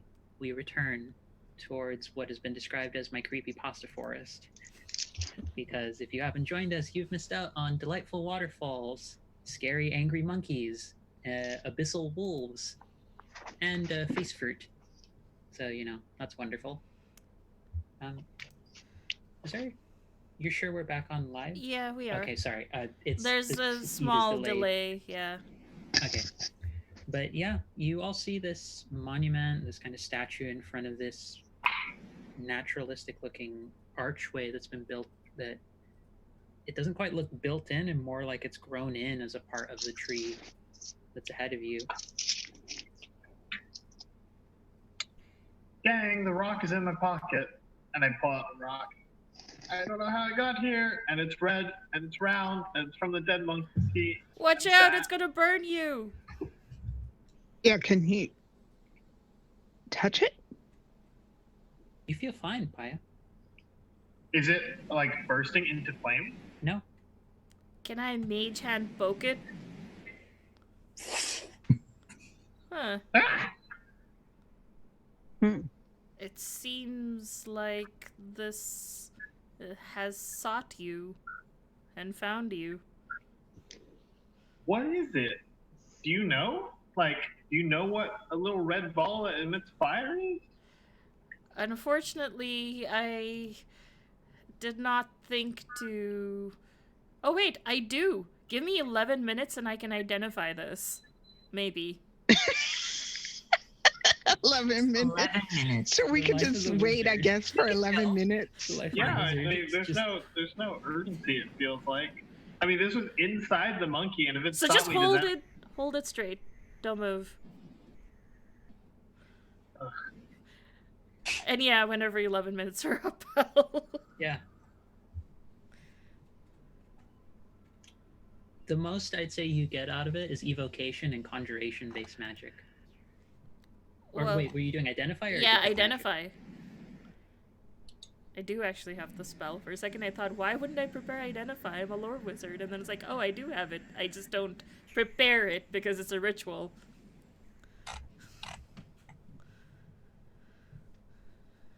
Roll me an Arcana or History check, Dee Dee. Alright. I'm gonna go with Arcana. 5. That was the DC you needed to beat. Okay, you rolled a 14, and he added 11 to it. What the heck? Lore wizards. Lore This is wizard. what they do. This is Wait. what they do. What's, like, how does the math work out? Like, what's the ability that allows you to add Expertise into, I think, knowledge domain, Okay. knowledge-based skills is essentially what Lore Wizard gets you. Well, no, it's not that. It's that if I'm proficient in any knowledge-based skills, they count as if they're expertise. I still have to be proficient in them. Right, but it's Okay. but I think you only ever get expertise in a skill you're proficient. That's what I was saying. Like, Yeah. you could it's basically it's an expertise but limited to specifically the knowledge-based domains. You've heard of... It's strange. You magic of identify doesn't... It gives you a phrase, and there's not much else information that it gives you, which is strange. Mm. It gives you the phrase soul anchor, Soul anchor. and you start going through your head, and you realize you've heard of similar kinds of magic items by wizards who have, whether through sheer hubris or testing the boundaries of life, have attempted to prolong their lives by finding some means of keeping their souls intact. And Is this a phylactery? as far... It seems as though it has aspects of that. It's not quite exactly a soul anchor, but it's very akin to it. But there's something much less specifically, like, this has been arcane magic that's been implemented in this, and something much more fiendish. I don't like that. Didi does not like that whatsoever. And I say, this is not a phylactery, but it's like a phylactery, but it's not mortal made. It's fiendish in nature. Maybe this What is am I your supposed to do with patron's. it? This is your patron. Oh no. No. This is what I was trying to research not to happen, and now it's happening. And I'm just like, like, What is happening? Yeah. What is going on? For Has anybody ever told you, sister, that you're very like lacking in eloquence when you try to explain things that you're half realizing? Like, I have no idea what you're saying. Let's start with the simplest thing. What is a phylactery? have you heard of liches? Yeah. A I looked to phylactery. the rest of the group, like, to confirm that they've heard of it. have I? Roll a history or arcana check. Because this is more, I don't know if Bo maybe by traveling might have heard tales of like folk, but roll me a check Yeah. to see how much. This is a weirder one. Like for Didi would have more of a sense of it. Yeah.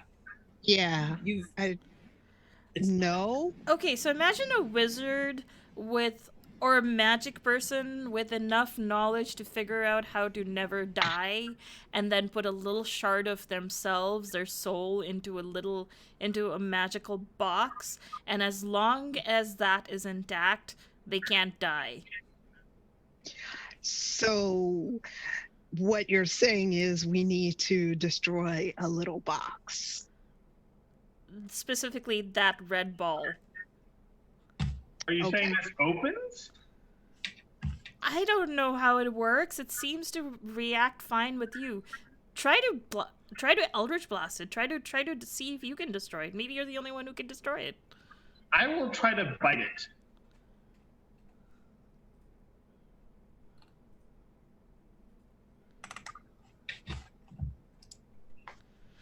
The fact that this requires thought concerns me. as you move to take a bite out of it, your teeth sink through easily, and this is an orb that looked as though it was made entirely of stone. And you consume it, and it tastes like the sweetest peach you have ever eaten. It is the most wonderful, tantalizing fruit you've ever had, and you feel, without any control over your own body, compelled to consume the entire thing. Oh no! Oh. I have destroyed it. No, you were supposed to destroy it without consuming it. It tasted really nice, and it was really easy to eat. I couldn't help it. Now it will destroy you. Okay. I think you just ended up doing exactly what it wanted it to do. Wait, you think the red ball wanted something? I thought it was just a box. Your information is so incomplete. I said soul anchor. Inside the box is a soul. The piece of the person. You just ate the person, your patron, who now probably is controlling you. That's good, right? Wait, controlling me? In your head, Baya, you hear your patron. You should give your sibling much more credit. They were quite clear about what this was. No, I say. Yes, by consuming it.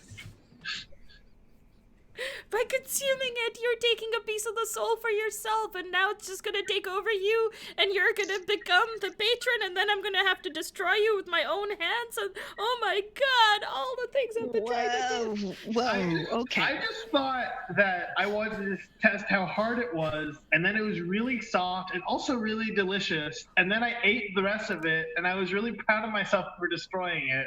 And you're giving me a hard time. Have you not learned anything about if it tastes good, it's obviously bad? I couldn't control myself. Came out here to have a good time, and I feel like you're attacking me right now. It's the takeaway of this statement. I will cast minor. I gotta agree with Dee Dee. I don't think eating something is the means to destroy it. I wasn't trying to eat it. I was trying to bite it. You know how you bite gold coin? Here, I'm gonna take out like, what do I have in my fucking inventory that's like not immediately lethal? I'm gonna take out like a little piece of parchment. Like I'm gonna tear a little piece of parchment. I'm gonna cast prestidigitation on it. I'm gonna say like, it tasted like this. Like I bit into it. I didn't lick it. I bit into it, and somehow I still tasted it, and it tasted like this. Like, tell me that's my fault. And I give Dee Dee the little piece of paper that I've prestidigitated to taste like what I tasted. And I just have like the littlest of licks. What does it taste like? Peaches, right? It tastes like peaches. Yeah, but that just means you shouldn't be eating it. Listen, Baya, when I want to destroy something, I smash it, or I throw it, or like I hit it with my axe. I don't put it in my mouth. Okay. I understand that, but I don't have a lot of hitting power, and teeth are pretty strong, so I want to see how hard it was. That was it. Eldritch Dee Dee, Blast. How do we get past this? I don't know. I think I have to destroy you. Why are you so dramatic? I ate a red ball, and now you have to destroy me because you think it might be like a phylactery that you told me to blast. Well, I said Eldritch Blasted, don't eat it. Does it feel like there's someone trying to take over you, Baya? There's just the voice that I always hear 24/7 telling me I should give my sibling more credit. Wait, it's agreeing with me? Oh, this is bad. This is bad. And I'm now just sort of like walking around in circles, just sort of scratching my head and just like, oh God, what are we gonna do now? Wait, why is this a thing that gives you an even greater conundrum? Because you It's agreed with you before. never give your sibling credit ever. Therefore, when you do, it's a sign of the end of days.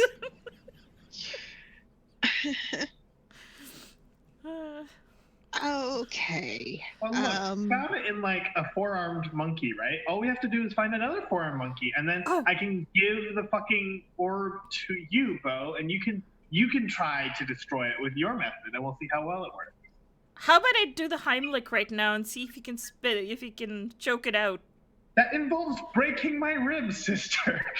And I'm now trying to very awkwardly, because I don't actually know anything, I'm just like squeezing you across the waist, just like, roll me an athletics check, Baya. Roll me acrobatics or athletics to escape this. I just wanted you to roll just to see what happens, because this is amazing. This is not what I expected to happen when I introduced this element, but I'm so happy for it. I escape. Yeah. What am I doing? Okay. Maybe if I give him like a good punch in the stomach, it will come out like one of the ways, right? Like maybe. Sure, we gotta make sure. Although I think punching is more Lapu's thing, but I could just try it.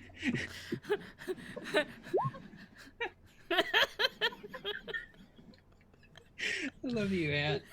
You're one of my favorite people to have as a player for these moments.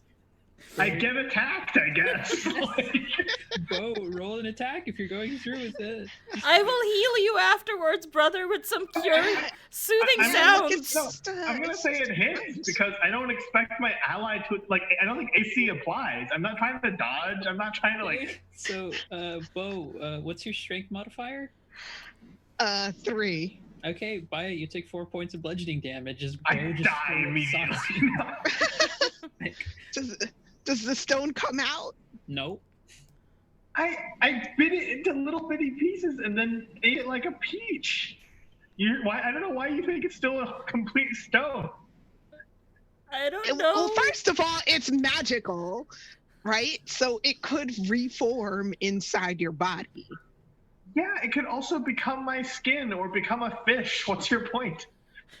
If it's magical, we have no idea what will. Or it could become a fish in your skin. Yeah. Okay. It would be a terrible way to go, I have to say. Just fish. Where's that voice coming from? No. A voice talking about fish and skin. Uh-oh. Oh. That was me. I said that out loud. Well, fish skin is actually really tasty if you sear it well. Oh God, no. Oh, now we're talking about food again. You're the weirdest sister. You talk about killing me, and then you talk about how delicious fish skin is. Well, when We have it's to know done for the right. We have to know for the record, we can't actually in our campaigns go a session without food being mentioned in at least one moment. In some capacity, it happens. I will wait for our Furbo to stop using the restroom so that they can contribute to this meaningfully. Yeah, agreed. Also, out of curiosity, what's everyone's passive perception? I Probably. think mine is pretty high, actually, because of the shifter stuff. 12. I'm a 16. I'm an okay. 11. should My just have an bird index is card with a 13. name. I really should on that one. That's the one that I should keep as a personal note for this. Also, hello there, Strucky, for joining the party. You come in a moment where one of our players has apparently consumed a soul anchor and/or. I got punched in the stomach for consuming a delicious candy. Okay. You That ate was- a phylactery that tasted like candy. Oh, Yes, jeez. it was a piece of a lick. I tried to. Did I don't know you what lick the saying. lick? I explicitly didn't lick it. I bit into it and I still tasted it, and that is some shenanigans. And I proclaim my innocence. You proclaim your innocence in the matter of you consuming whole a red stone orb that tasted like a peach to you. Yeah, that was out of my control. The part that was in my control was I tried to fight it, So, and I failed. so souls taste like peaches. Confirmed. And you taste them the moment you bite into them, not the moment you lick them Well- or they touch your tongue. Send that to a Well- scholar. See what they make of it.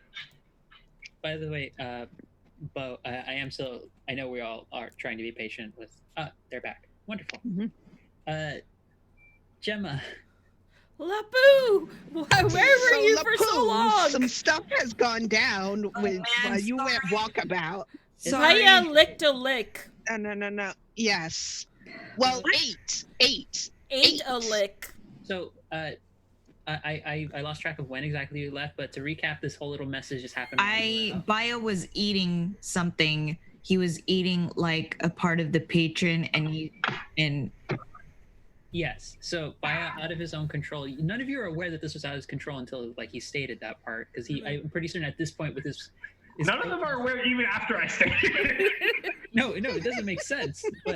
But so Bo tried to punch Baya in the gut to try Tried and to get do a him to Heimlich. cock it up.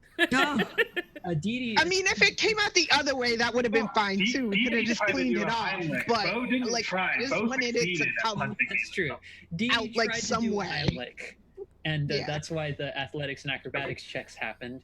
okay. Bo punched Baya in the gut to try and get the orb to come out, and nothing's happened. And I asked for everyone's passive perceptions again. Bo, you do notice the monument and the archway is closer now. I'm Oh, gonna spend the rest of this wait. campaign hiding behind Lapu. But I don't know think this I'm one. We have to stare at it and we can't blink. Wait, what? What? While we weren't paying attention, the statue moved closer. So now one of us always has to be looking at it, or it's gonna keep moving closer. I know this. Kawa, keep staring at it. Is this one of the things you learn when you get really angry, but also very contemplative?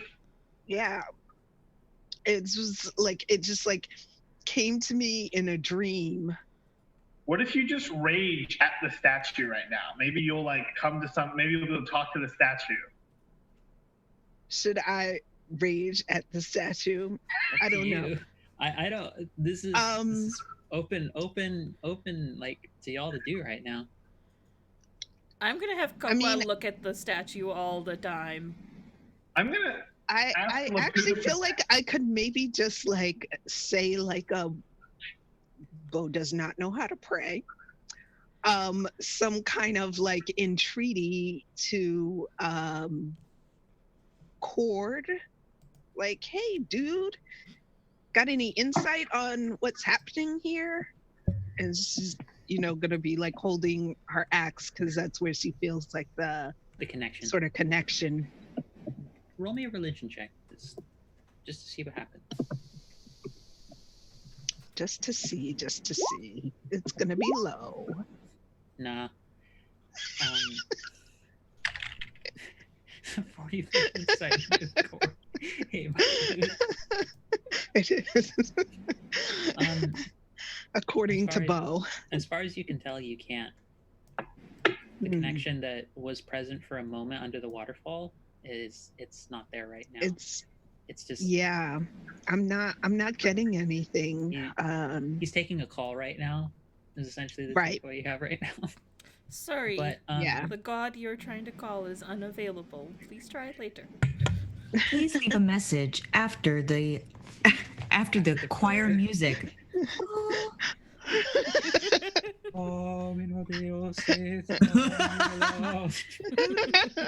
Multiple like Gregorian monks. But I'll also say, Bo, you hear stuff. You just hear more noises around you.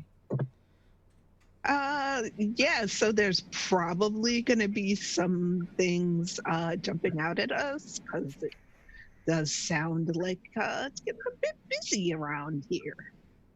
Just be on your guard. Maybe don't eat any more stones. On our guard.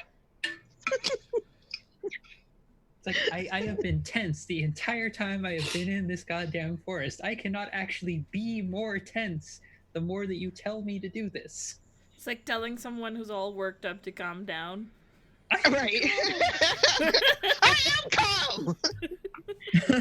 I mean, are you sure you're not, when you're like petitioning your god, you're not like you're using the right words to get Cord to listen? Because that sounded really casual.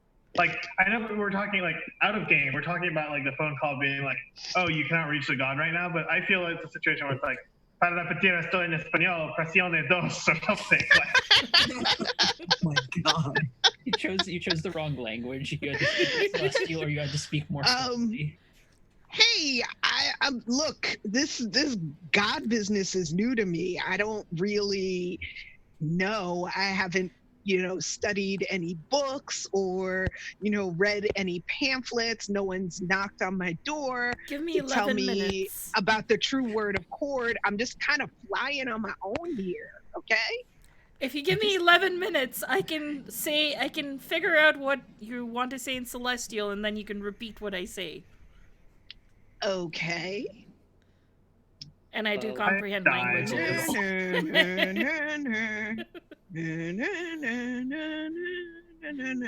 Oh, only 30 seconds. Okay. Well, you start hearing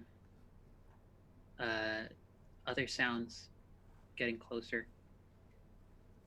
They're not quite ape-like, though. You just start hearing very faintly. Oh no. Oh, snakes. Why did it happen? No. You Not just snakes. need badgers now. Snakes. Wait, why are you two afraid of snakes? We're like unironically level 7. Why are you like, oh no, not the snakes?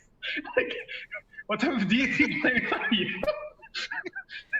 Well, they could be any form of serpentine. Like snakes. Yeah, or whatever. Invertebrates. Yeah. I just don't like them. Okay. It's getting closer. What are y'all doing?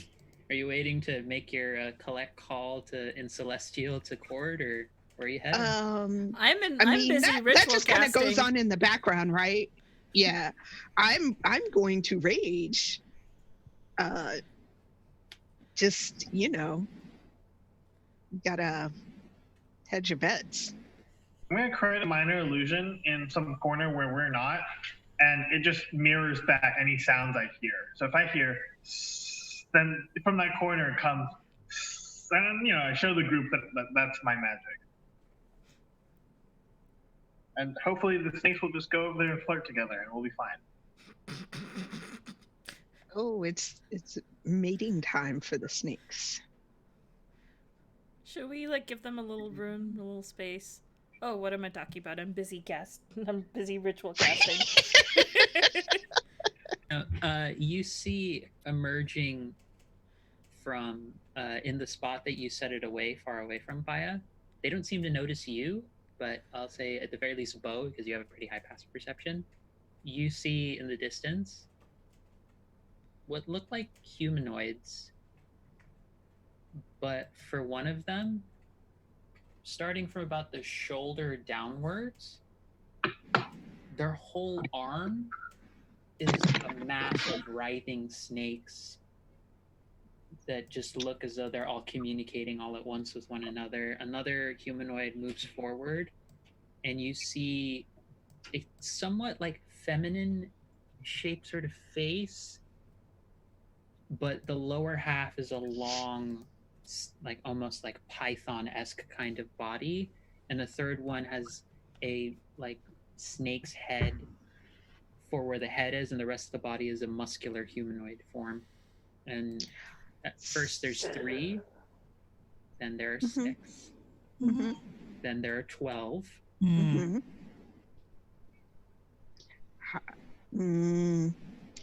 Okay. It's basically a half snake, half human army coming toward us. Yep. That is exponentially multiplying. Yep. So we have people whose arms are snakes, so an arm Medusa.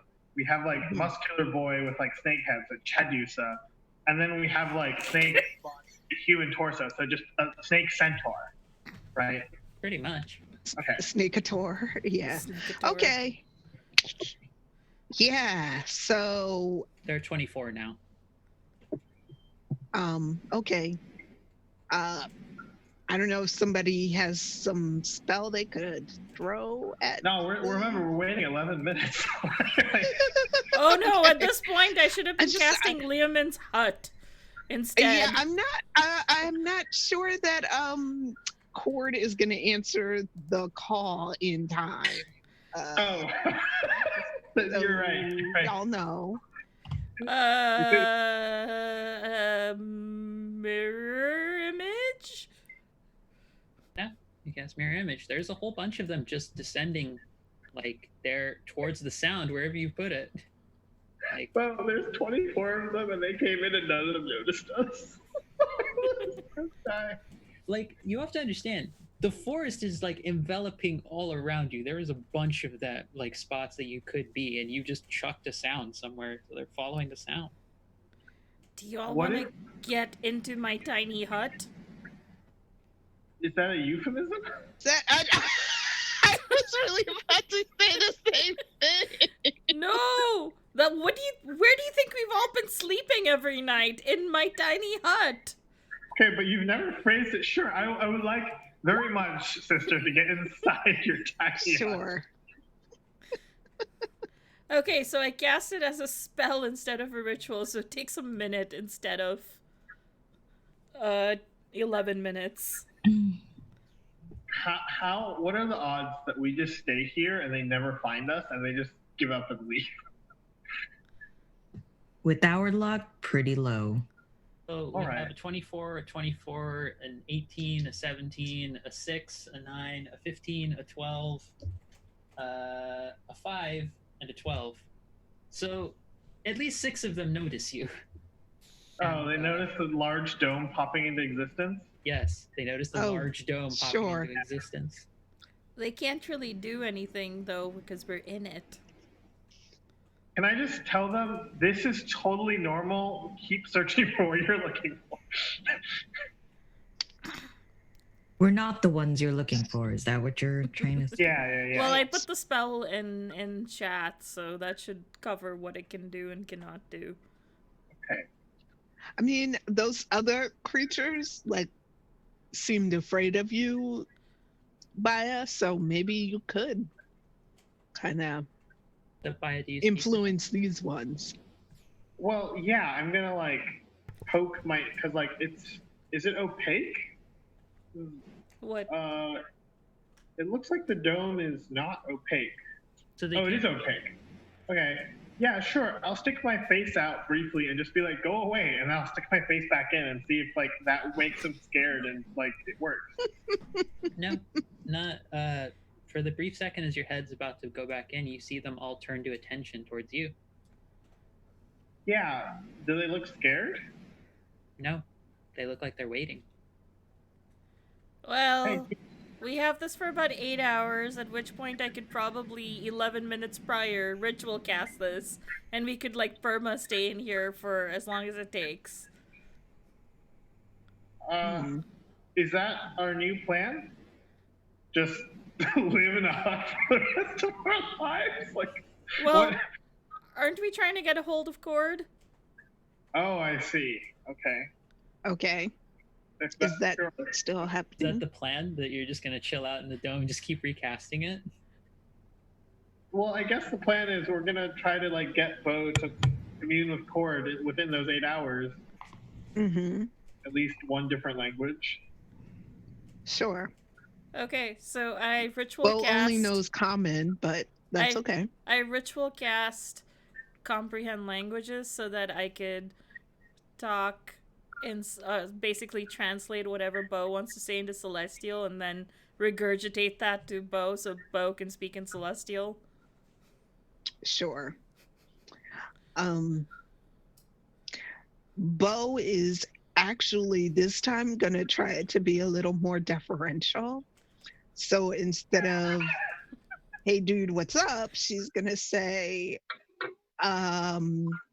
Almighty Cord, what was his name? King of the wardens, warden whatever his name, like his actual name. Right, the actual preferred title. Yeah. King of whatever. Off to a good I start. entreat you to help one of your loyal followers.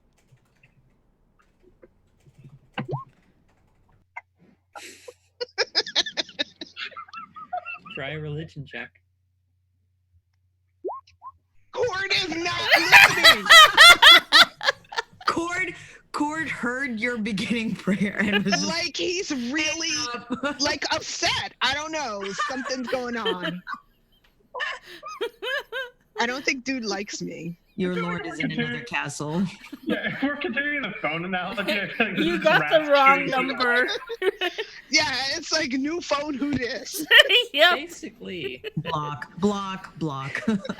You get Saloon, and Saloon is like, "Excuse me." I'm the king of whatever. Excuse me. no, you, Baya, no, all of you hear this part. They all are just standing outside the dome, and they say, "We are waiting for you." No thanks. You can go on without us. Oh my god. What are you waiting for us for? Not for all of you, just you. What are you waiting for the just me for?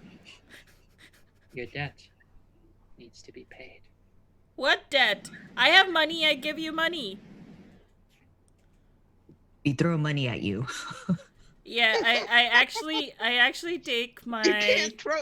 It doesn't go through the. No, I stick my Oh, hand no. out and throw it and then Okay. quickly put it in. I throw out my. As I open my coin pouch, it's empty. Oh, my star sapphires bag. I throw that out. It's got 65 GPs worth of star sapphires. They seem uninterested. They're just staying there. What does paying my debt entail? You're needed in the temple. All right. So once I step into the temple, I can just go. Yes. Dang. It seems like a small ask, guys. What do you think? I think they're gonna do exactly what I've been afraid of. They're gonna turn you into the vessel for your patron, and then you will become a meat suit for your patron. I'm already the vessel for my patron. That was the whole point of like a lot of this. That's why they were chasing me. How can they turn me more into the vessel of my patron? I already am.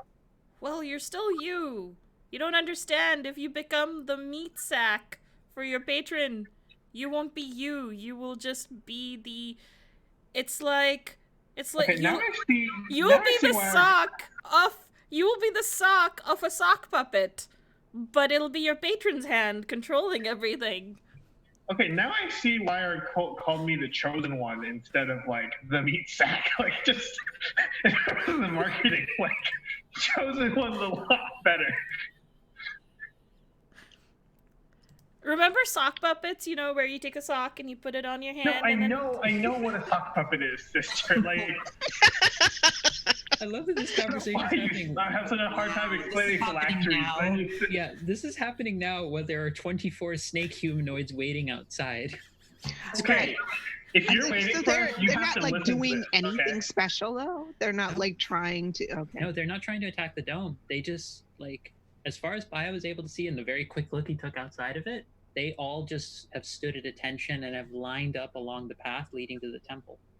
Okay, listen up. If y'all are gonna like be here for like the whole time, you have to listen to like me and my sister go through this shit, okay? Like you signed up for this. I don't want you to be the sock. I want you to be you. Okay. It seems like a bad idea to let this guy take over your body. Yes, that's why they trained me the way I did. The point is that a vessel basically doesn't become the final like ideal of a vessel for as long as possible, presumably. I don't know what that training exactly entails specifically, but all of the elders assured me that that was the goal.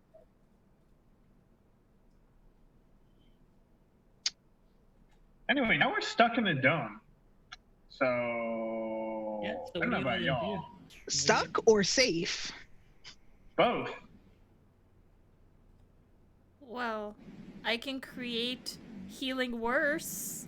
So we could technically do this indefinitely. Like, we could just stay here forever and never leave. That sounds extraordinarily boring, but you're you'll right. Be safe. Right. And our food won't have faces on it. There was some quote from nigh an hour past where you said that like we should stop running away from things. We're not running. We're in here in a dome. Okay. I see that I think there's a difference between not running away from things and giving ourselves up to a dangerous cult. There's like they taught you rhetoric. Distinct. Academy very well. A little bit in between there. Okay, here's an idea. What if we just like, you said we can keep this up forever, right? Or indefinitely, essentially. Yeah, unless they decide to do something to this dome. Okay.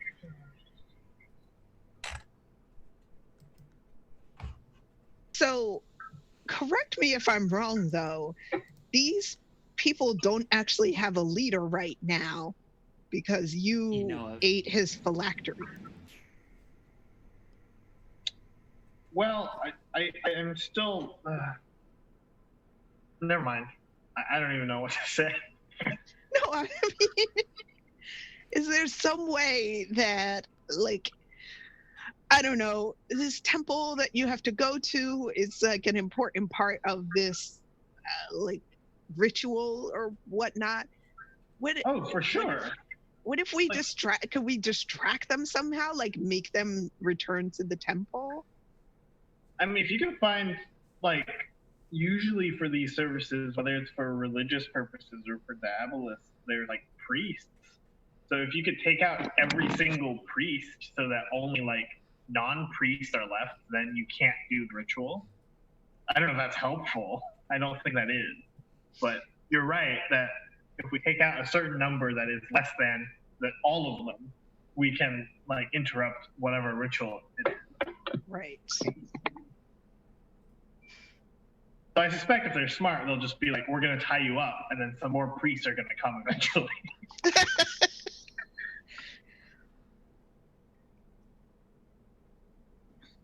I think you want to like pop out ahead, or maybe like Kawa can pop out to see what they're doing right now. I send Kawa out. And I They're go just into waiting. their senses. They're just waiting. So this is like creepy snake people standing Bo- around like a dome. Has like a really super crazy itch to walk out and see if they tried to do anything to her, if she could just walk away. Who? Well, you can always come Bo- back to the Bo, dome. Me, Bo. Oh, You could always Sorry, come back to the I dome. sometimes refer to myself in the third person. gotcha. But yeah. No, do you want to leave Like- the dome and head out? Yeah, like like I'm not just abandoning them. I just like want to see what happens if I leave the dome and start to walk away. You can Do talk they to do- them through the dome, by the way, if you wanted to talk to them. They seem to speak common. You can also just walk out if you want, but like you can talk to them before you walk out. Just think, Bo, you could leave this group entirely. You never have to interact with them ever again. Lapu, what are you up to? Yeah, I have to ask, because what is Lapu doing processing? Lapu's already left. That's why. It's why it's so silent. I just kind of snuck away from the back and was just like, I'd rather deal with the face fruit. Yeah. Hey, what do we call all of you? You like various 24 people out there. So they're just waiting. They're just waiting. I call them the hours. Okay, yeah, I go to the wall and I'm like, what do we call all of you? Our names are insignificant. All right, are insignificant. What do you feel about if not me decides to leave? They may go if they wish. We care not for their well-being. Wait, so does that mean that they won't harm them, or that they Sounds will harm vaguely them? sinister. Yeah. Said what they said. Interpret that as you will. Mm. Okay, are insignificant. We can stay in here for like pretty much indefinitely. So you need something to sweeten the deal, or else we're sort of in a stalemate situation. Did you poke your head out when you said this? No, I'm just like talking. Okay. Can't really hear you unless you stick your head out. Wait, sound can't escape from your dome? I think sound can't. Because Oh, as far sorry. as It's like it's a one-way mirror. So yeah, they can't see in. They know you're there, but I guess they But can. you can Wait, shout they can through hear it. us, and we've been talking about them like they're not even there. Yeah. No, that's why I said if you're out here, you have to deal with this. I assume they can hear us. Yeah. Anyway, yeah, like you're like we can do this for a long time. So like you're gonna need to change up the deal somewhat.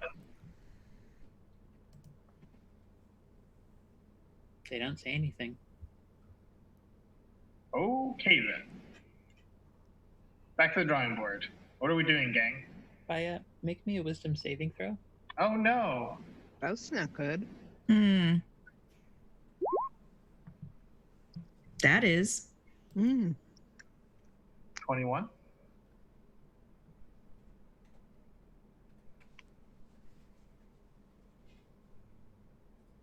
We can't hear you. Oh, there it is. You needed a 22. Okay. Oh, What? damn. We are level 7. Those DCs make sense. Aya, you just hear your patron's voice say, "Start walking." that Oh way. boy, I start walking. You leave the dome. You start Wait, walking. Baya, where are you going? Hey, I gotta go. Go. You were. No. Were we not just talking about how we're gonna stay here indefinitely? Like, I don't. I would like to cast Um, Hold Person on Paya. oh, before Baya gets too far away, I'm actually gonna do Mark the Scent. I'm sorry. Because- This sounds so funny. You Okay. gotta smell his it's- testosterone. So let's see. Where are you casting it from, Dee Dee? Inside while he's still inside. You can't. Spells can't. You can't cast magic from outside. No, inside the while dome. he was inside, or did he just While leave? he is inside, he already Yeah. left. Oh, then I go out and cast it. Okay. The moment you do, Oh one shit! of the The snake moment I go people- outside, it yeah, stops. the moment you do, two things happen. One, the dome fades away entirely. Oh shit! And That's the two, one thing you about the see- spell. You see one of the snake people raise their hands, and your smell is snuffed out entirely.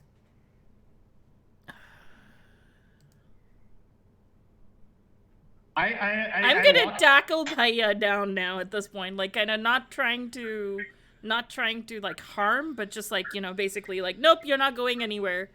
Also, I think I don't walk like to the snake people reverentially. I think I just keep walking. Yeah, you just start going to the archway. As far as you know, you just need to get going in that direction. Oh, okay, so I do have a direction. I'm not just like walking into You're going like your patron told you walk towards the walk that Oh, way. I see. I thought my patron was only had like enough exertion to be like start walking, and I just keep walking forever. Yep, No. nah. My tackling is not very good. No. Well, the tent is gone, so I go up to Baya and try to knock him out. Okay. I keep walking because I was told to walk like a good boy. I keep stride because I have long strides. So you follow. Yeah, I'm gonna. What is Baya's speed? Bias 30. 30 feet? Wait, so can I can try keep knocking up to. him out? You both can keep up. Probably Yeah. slower because I'm walking, and it's not like combat speed. So. Can I try knocking him out? You can. Would that just be an unarmed strike, or? Yeah. You Okay. can just attack him as much as you want. Why does it sound like it's inevitable? Oh. Because I have 51 hit points left. God damn it! Yeah, nobody can stop Paya right now. Yo, my secret It's power like was I'm just about to walking. hit, and then I see his hub. I just see my friend, and I can't do it. Oh. I'm right now just sort of like trying to catch up and being like, no, don't do this, Paya. I keep walking.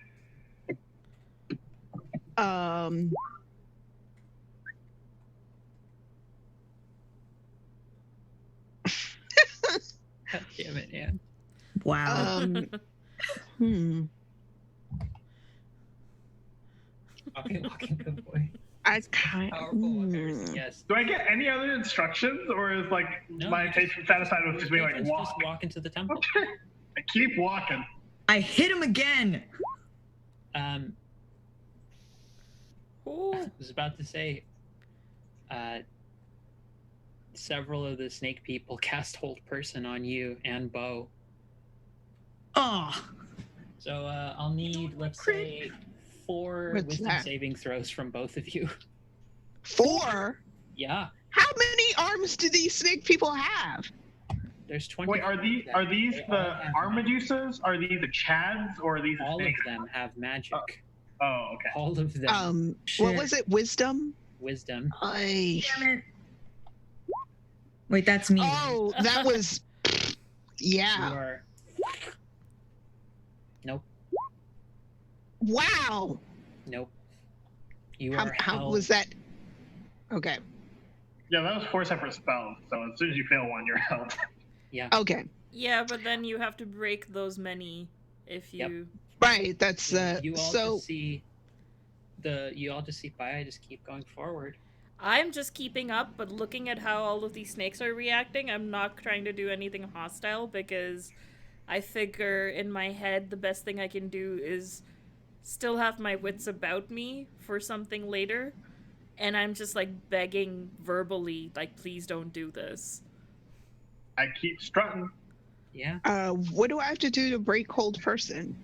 you just have to keep trying to save. But the moment that Dee Dee and Baya make it past the archway, they let go of the spell. Oh, okay. And both of you are able to Well. join. Join. Okay. Yes. So, uh,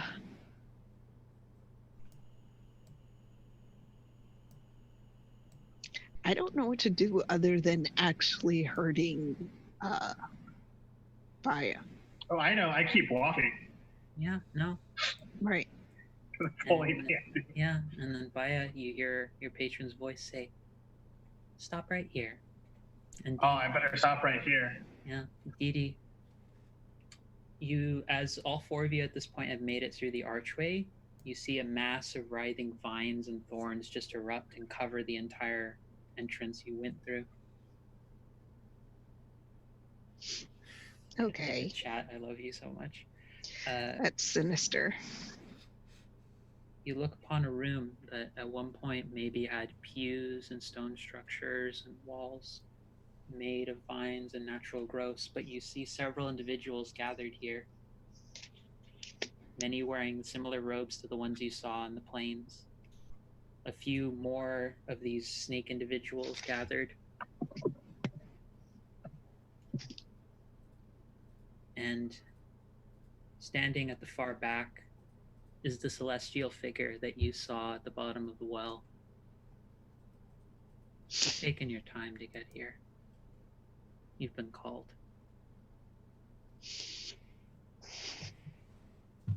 Come. And Baya, you're directed to the center of a pit filled with blood. And All these directions are mental, right? Not from the these are angelic creature. They're not Okay. from the angelic creature. The angelic creature is just like gesturing. Okay. Mentally, I'll be like this angelic creature's like aesthetic isn't really like your thing, but okay, I'll keep walking. They seemed, you hear your patron say, they seemed intrigued with helping this come along. We make That friends. sounds as eminently reasonable. Intrigue is great. But you've been delightful, and I've enjoyed having you be my vessel for now. But this needs more of my direct touch, if you don't mind. Oh, I don't think I can mind. So, oh yeah, I don't mind at all. Direct away. And you see the angelic figure fly over and hand you a peach. Do I get other saving throws across it, or am I basically, was it like a one try. thing? You can try again. Okay. Wisdom? Yep.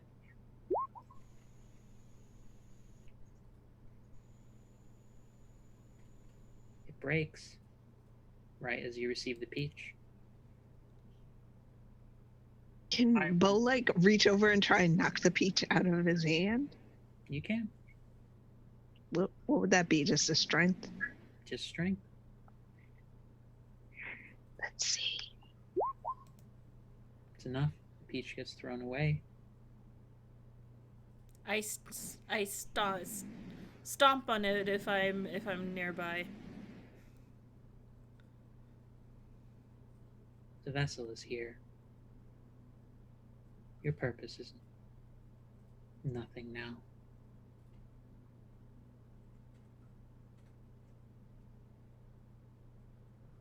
Baya.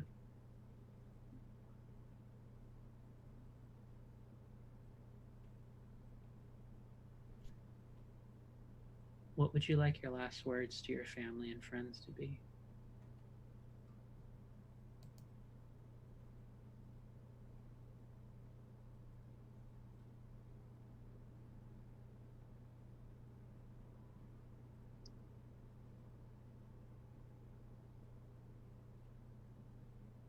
Bai's still there.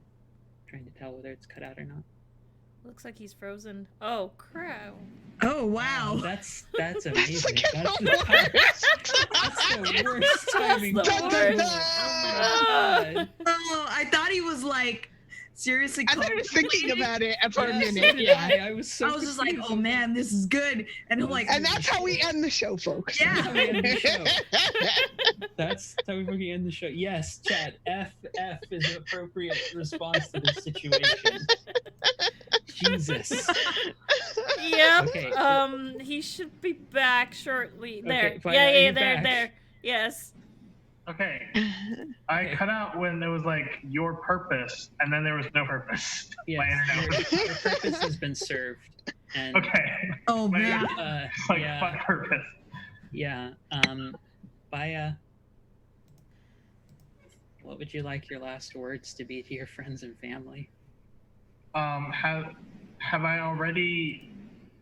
Has something happened outside after Bo knocked the peach out? No, I'm just asking. Huh. Who said your purpose has been served? Mental voice? The Celestial. Oh. This is what everyone hears. What you hear is the following statement. I am the beginning and the end of you. I am your lifeblood, and you are mine.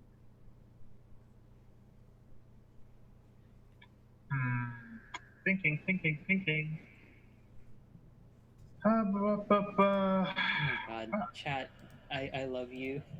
Bionicle is back. What is let's look at these. What is this? What does the space I'm in look like? You are currently in a pit full of blood where Bo has run and tried to knock the peach out of you, And I stomped on it. and Didi has stomped on it. But you are currently in the center of this pool where all of the other folks who are here, they've been gathered around this central pit. And the celestial being has just said that to everyone, but only you have heard that last statement. What is how high is the ceiling above me? And or is it just open to the sky? We'll say 20, 25 feet ceiling. Any windows, any openings that where I can see outside? Because we're inside a tree, right? Yeah, you're basically inside of a tree, but the one passageway getting you into the room just got covered in vines and thorns all of a sudden. Okay. So There's barely any light in here.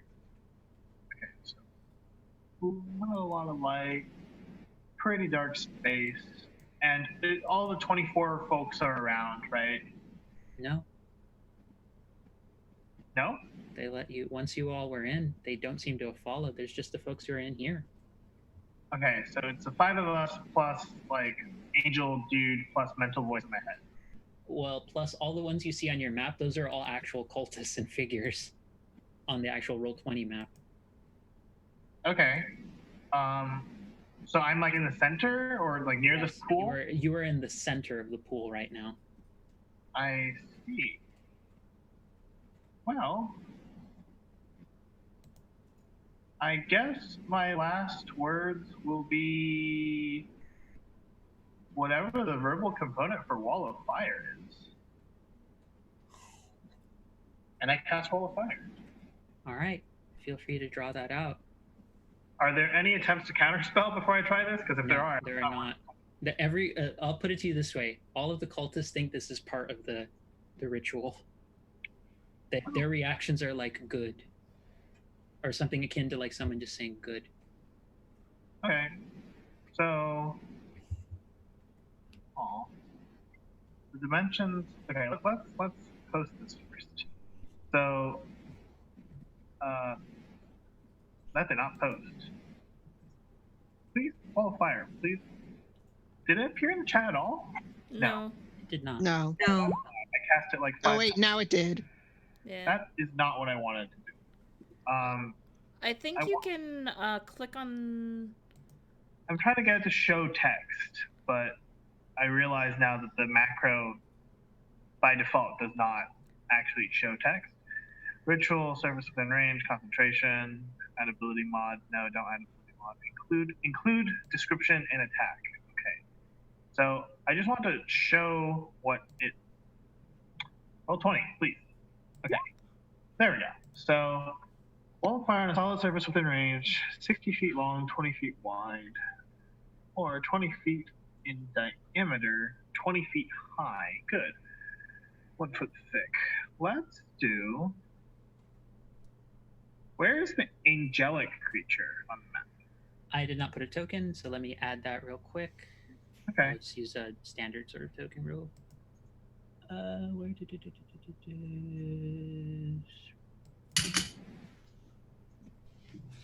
Hold on one moment. Change the dimensions because they are a large creature. They are planetar. Or, well, they're akin to a planetar. Okay. You are not. Okay, you're there. We are going to do. I'm going to draw the diameter line for the circle.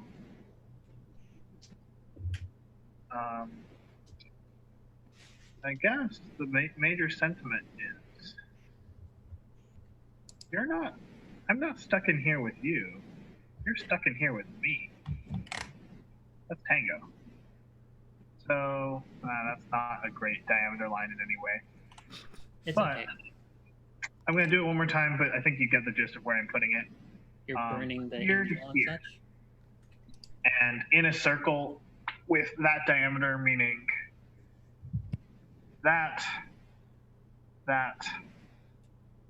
outlines where the circle would be.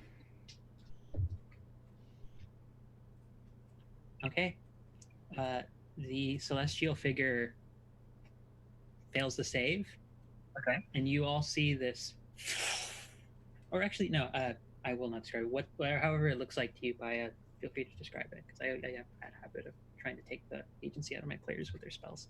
I create a cylinder of fire that goes up to the ceiling. And as I do so, I just sort of, I think I've seen my patron at many points, cock their head, I should say, in an interesting way when teasing me. So I will cock my head in like manner to the large angelic creature. And as I do so, since the wall is opaque, fire goes up, and they should not be able to see me anymore. And yeah. They don't.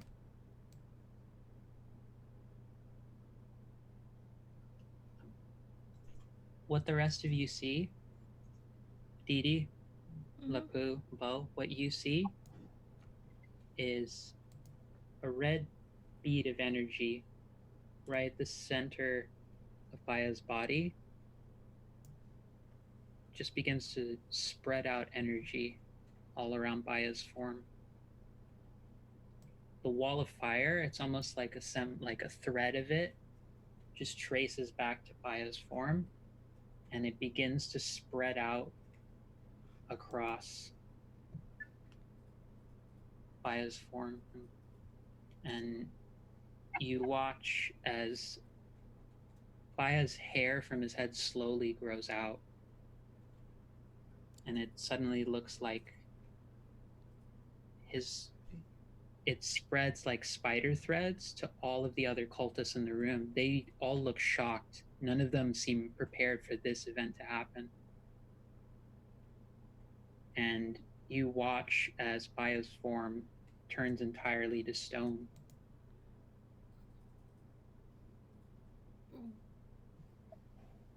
Wait. All of the cultists, it's like their forms suddenly get carried along through the threads towards the center mass, and the stone form of Baya alters. And it spreads, and it becomes a massive gibbon-looking like creature. huge in size category, this sort of pink yellow ring of fur around the head that fades into redder orange fur. 4 arms. 2 of the sort of hulking ape-like fists that you saw with the creatures earlier, but the top 2 arms are long pincers.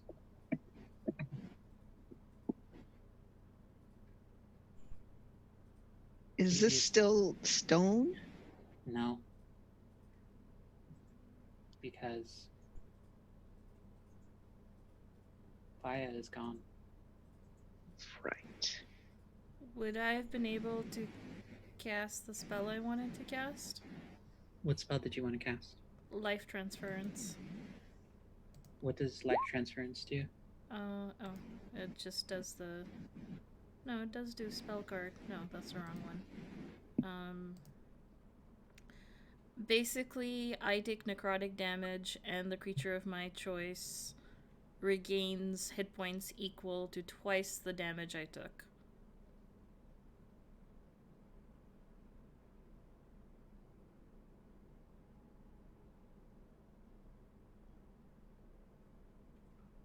You're muted, or you... Are you trying to do this to Paya? I was trying to do this to Baya out of some sort of, like, if his life is being sucked away, I wanted to, I guess, keep him up. Like, give my life instead. No. You find you try and cast the spell. It doesn't stop it. So have I spent the spell slot? I will say no, Okay. but you tried. But you see this monstrous ape gibbon-like form appear, and now all of you hear the voice that you've heard, that Baya has heard all of this time, say,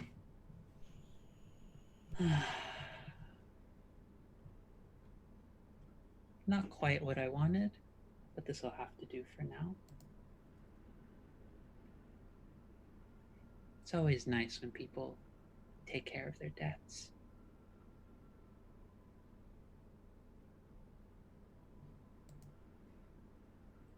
Hello there.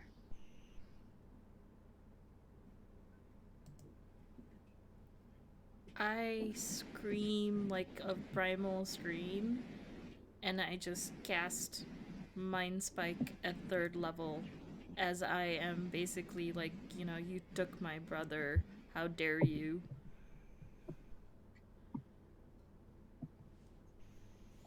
All right. The creature. What is the save? It's wisdom?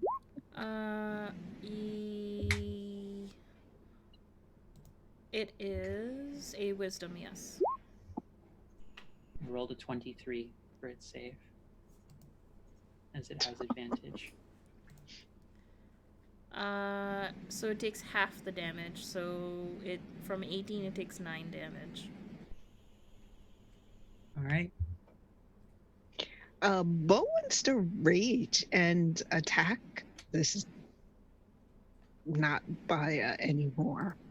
What's happening with the fire? Like there was a wall of fire. Does that go down? The wall of fire is still staying up. It just seems to be acting of its own accord. It's staying up there. But it's there, and it's keeping them off of us. Yeah, I'm imagining it sort of just based off where the creature has appeared.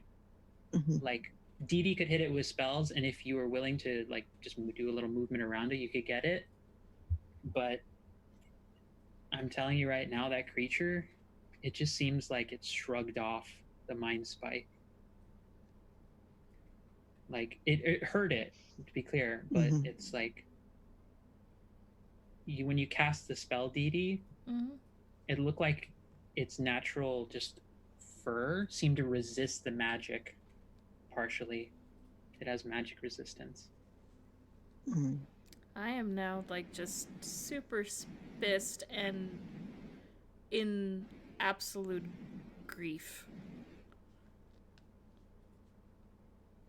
What are the rest of you doing? Bo's raging. Yeah. You wanting to take the attacks? Yeah. Take the attacks. All right.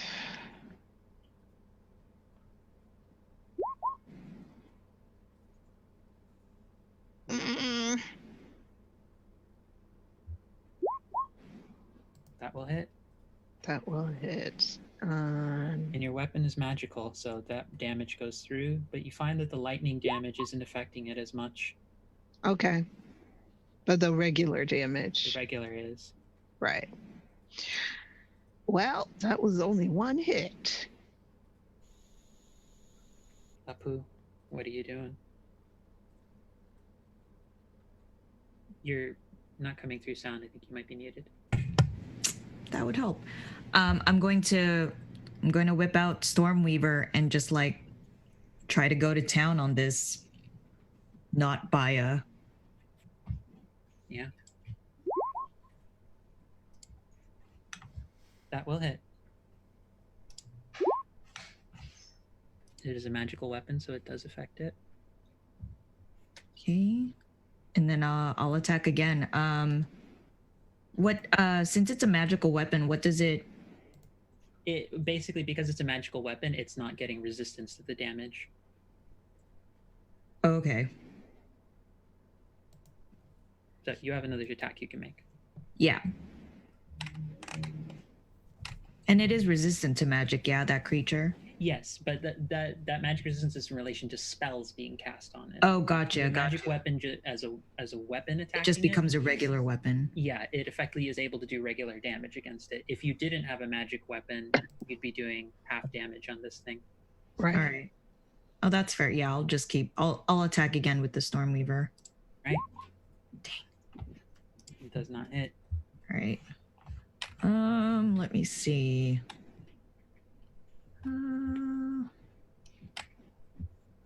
Since he's doing against.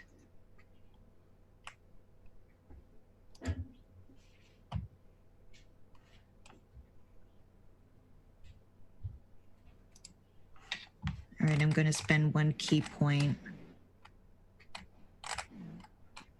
for Flurry of Blows. Fire away. Or rather, punch away. Ooh. That crit will hit. 10. And I get 2 strikes, yeah? Yep. So you can make one more. That one will not hit. Dang it. All right. It is now the creature's turn to react. It will hold up 2 of its hands, put them together. Bo, Mm-hmm. you have less than 150 hit points, correct? Yes. The creature just looks at you and it says, "Stay." Counterspell. All right, roll a check. Okay, so my check is, I think, just +5. Yep.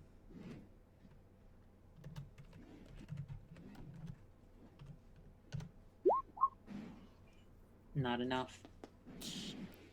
DC was 18 as you feel in this foul, noxious tongue. Your mind just snaps and your control over your body stops as this power word stun overwhelms you entirely.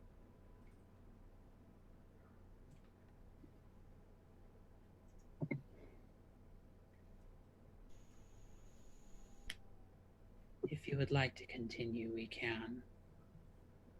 I can finish you now. Or if you'd like time to mourn, I'll give you time. I just scream, and I take my quarterstaff, which has the Agni shard blessing thing on it, and I just whack him, and I'm like, "Give me my brother back!" As I'm like, whack, whack, whack, whack. Yeah. While you're doing that, it's also because it has this ability, it's taking 2 more hits. One on the stun bow with advantage, and the other one on you, DD, because you're getting its attention. Okay. Well, it's actually disadvantage on DD. Well, it's 'Cause you hit even. it, 'cause you Right. So Right. So yeah, so it's a disadvantage on DD. So on you, Bo, with the advantage, that is a 25 to hit you. yeah. So that is 16 points of bludgeoning damage, and you are grappled by this creature. And then the Okay. other one towards DD, which is a disadvantage, Is the 16 it's bludgeoning. oh, It's okay. halved to 8. Right. That's what okay. Okay. This being the case, before it gets to DD's turn, Baya, roll me a wisdom saving throw. Oh, what? Okay. Bias still in there somewhere. Open this character sheet up. Wisdom saving. Baya was already like, I'm done. Wow, I'm he out." was ready. He was just Brian was like, well, dead. Okay. It's like, See you later. DD, you watch as this creature, as it begins starting to like make its move to tower over Bo, who is still currently stunned. You start seeing the long pincer-like hands and the arms. All of the movement gets very stilted and stopped. Baya, you can see your friends and your family. Can I do anything, or am I like? You can talk. That's about all you can do. You feel right now your patron going, stop resisting. You are mine now. How many eighth level spells do I have? You only had the one. This is a feature of the. So I'm going to tell chat now because they won't get to hear the ramifications of this later. It's a Glabrezu. Okay. You do have. I will tell you because you know what the creature does. It has fly, confusion, darkness, detect magic, and dispel magic.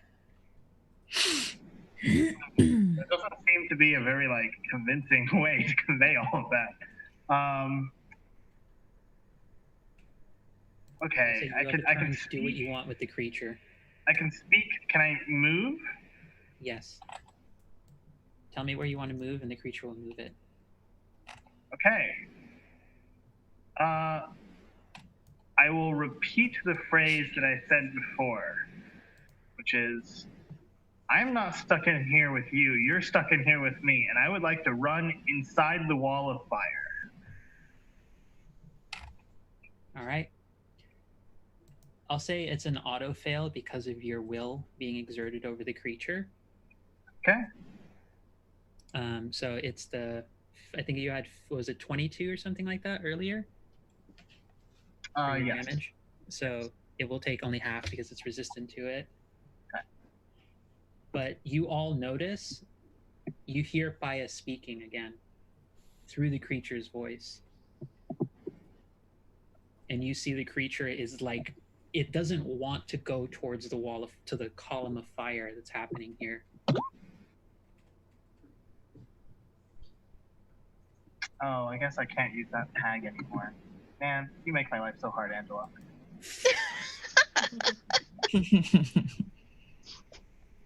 But I'll do that. actually, Baya.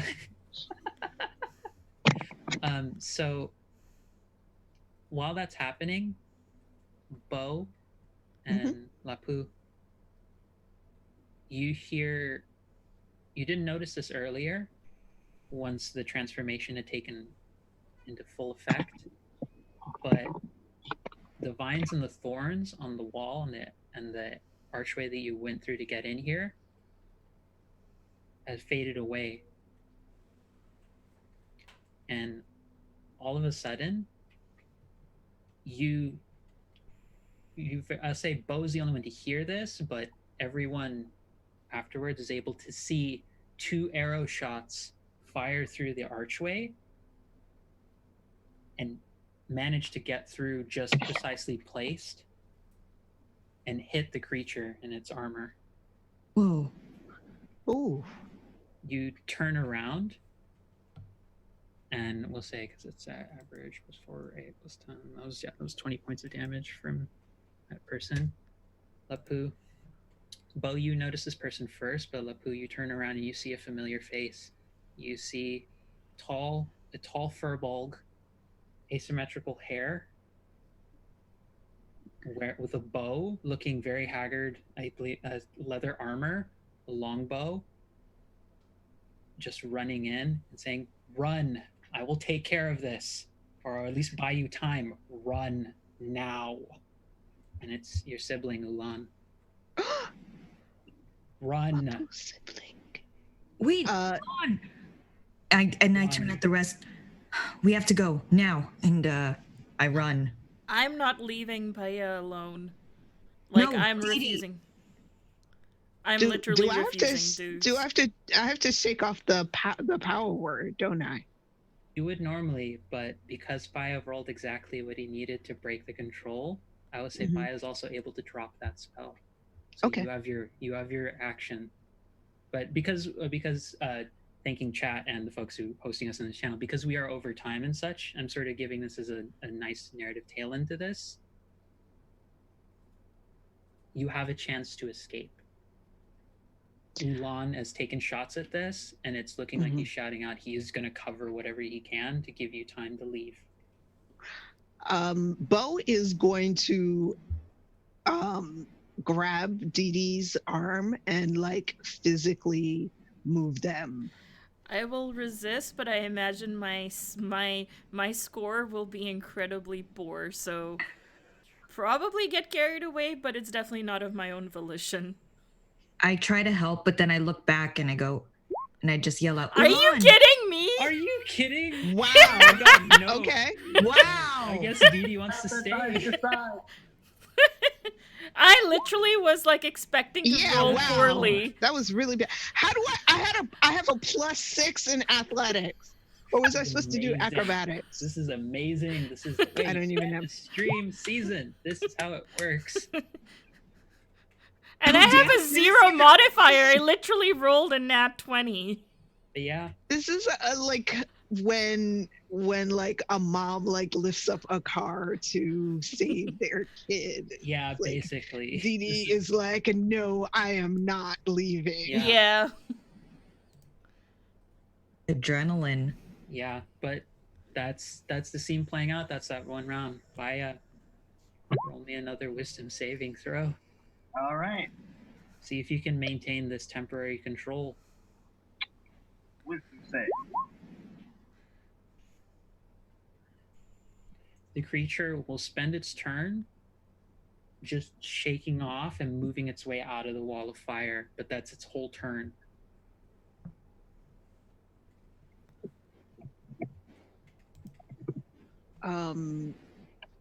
What are y'all doing? Got another round. What are you doing? I am just whacking it with my quarterstaff. Like, let my brother go! What are you doing? Wait, you run away with a nat 20 and then you hit me with a stick? Oh wait, you're back?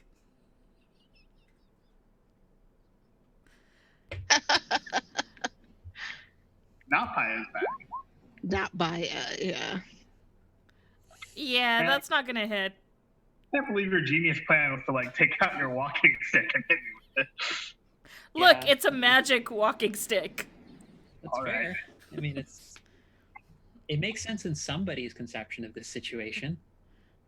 But all right, Dee Dee, that you're spending your turn. You've broken the hold Bo's tried to have. Lapu, Yeah. Bo, what are you doing? Ulan's looking like they're just like frustrated, and they're like, "Please run!" and like readying to fire another 2 arrows. I think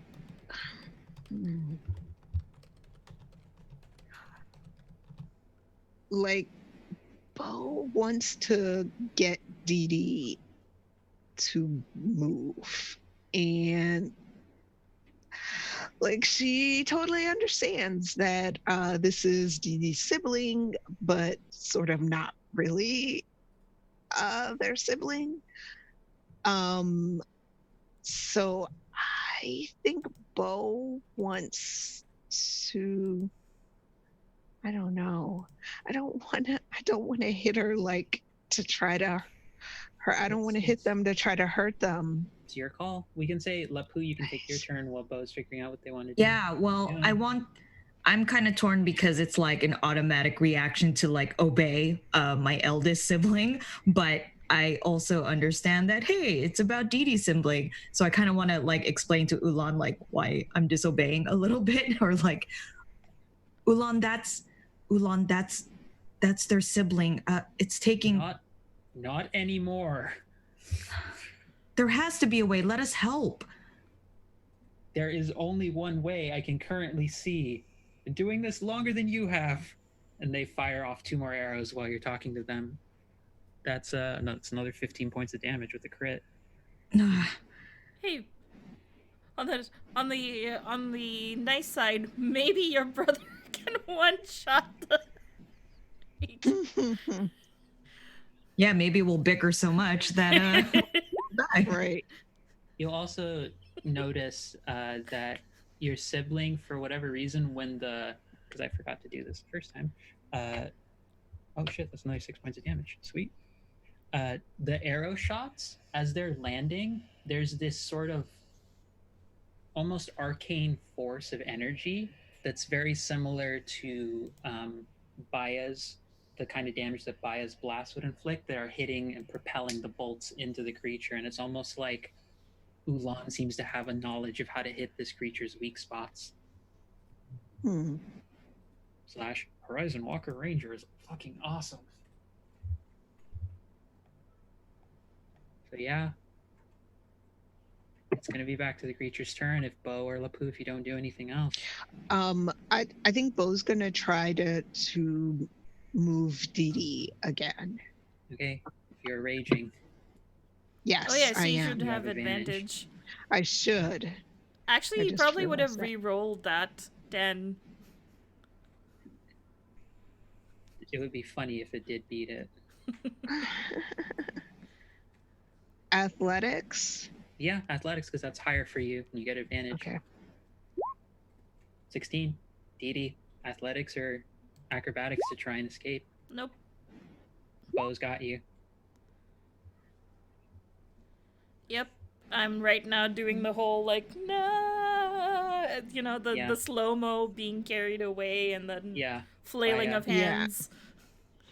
But you feel as though you have movement, but you don't have control over the actions that the creature is going to do.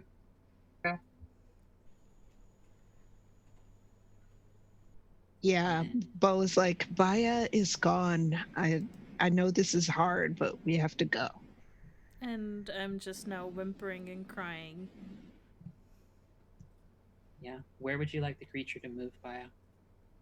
I'm gonna stay in the fire because every turn in the fire is more damage. Yep. It's still taking halved, but you see the creature. It speaks in a foul abyssal tongue, and appearing right alongside it now. I'm using an owlbear token for this because it's the closest approximation I got, but you see a very like desiccated, almost like rotting flesh, like vulture demonic creature appear next to it, and it begins squawking and screeching as it appears as though this demon like manifestation of Baya has summoned an ally. And Lapu, your sibling, is calling out to you. It's only going to get worse. Please run. I will catch up with you. Please. I hold you to that, and then I turn around and help Bo with Dee Dee. Yeah. If you spend your turns using your action to dash, you both have enough with the extra movement to carry Dee Dee out of there. Yeah, I'm not really resisting at this point. I'm just sort of sobbing and whimpering. And Mapu, as you pass by your sibling just running out, which is very funny to think about because your sibling is not as fast as you, so it's like a Roadrunner-esque sort of like dust cloud. Like they're just sprinting. You hear them speak in Giant to you, which is among the languages that you know. Yeah. No way to get him back, but this form needs to die. Just run. Go to Heartbrook. I'll be there soon. And then you just see them hold up their hands, and a fog cloud appears over the area.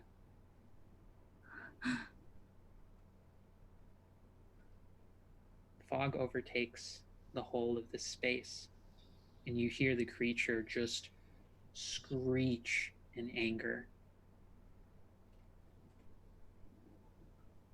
The path behind you, you see that all of the snake guardians who are there, the snake individuals, they've all passed away. It would seem they were also sacrificed for the creature as well. But you see sunlight poking through the trees.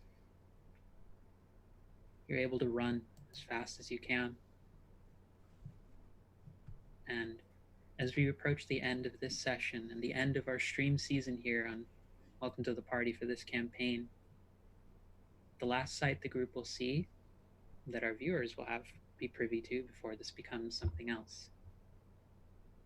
Looking up, tired, exhausted from running, you see up in the trees domed homes, thatched roofs, moving staircases, or as one might in some ways refer to them as ladders among the trees, just moving, propelled by druidic magic. As you see a young wood elf with long, curly brown hair that becomes somewhat blonde at the ends, deep black with sort of like warm reddish kind of skin, holding a long staff and these long sort of like simple practical sort of dress of greens and reds. Are you okay? Do you need oh god. Come with me. Will, come with me. You look terrible. Wait, who are you? My name is Jelena. I am the daughter of the leader here in Heartbrook. Heartbrook. Please, just if there's something wrong, you all look much worse for wear. Please, I promise that you'll be safe here. Just get up. And she sort of taps the staff, and you see this sort of think kind of like the stairs for Harry Potter kind of cinematic universe sort of effect, that just sections of the trees just move over and create a path for you to scale up into the trees for the treetop village that is Heartbrook. I look at Bo and Dee Dee. Like, we can trust them. My brother mentioned we should go here. For safety. I'm just curled up in a ball right now. Bo? Yeah, I think like Bo is I'm just like a lump. it's like we don't really have much of a choice, and I trust you and I trust your brother, so if this is where we need to take sanctuary, then let's go. I don't think we should go any further. We need to. I'm really concerned for Dee Dee. I mean, that must have been really horrible to have to see Baya like that, and then he's just gone. I failed. No, Dee Dee, you didn't. Let's go up first. Let's rest first, and then we'll regroup. It's not safe down here. It looks like we found safety for now. No, nowhere safe.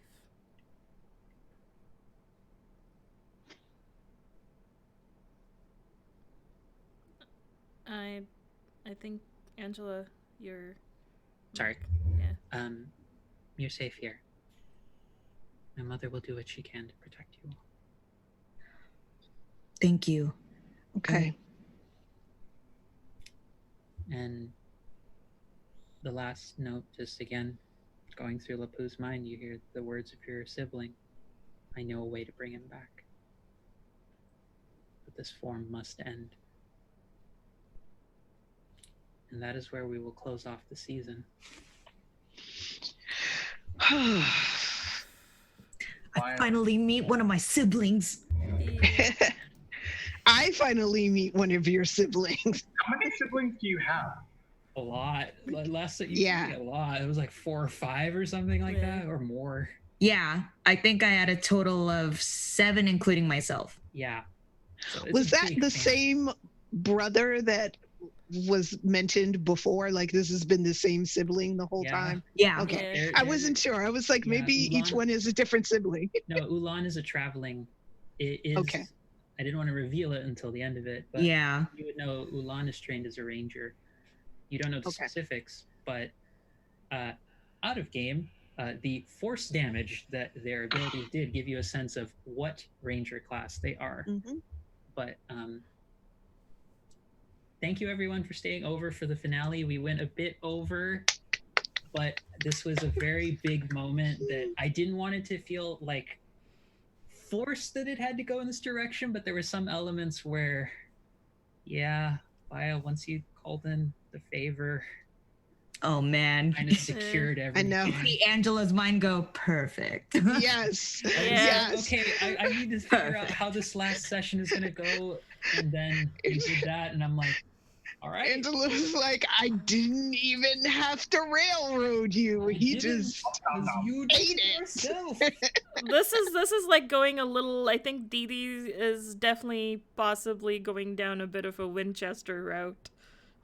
Oh God. Okay. Oh my We'll see god. how this goes, but Yeah. it is late, and I know I want to respect my players' time. Thank you, viewers. Thank you to the folks who rated us.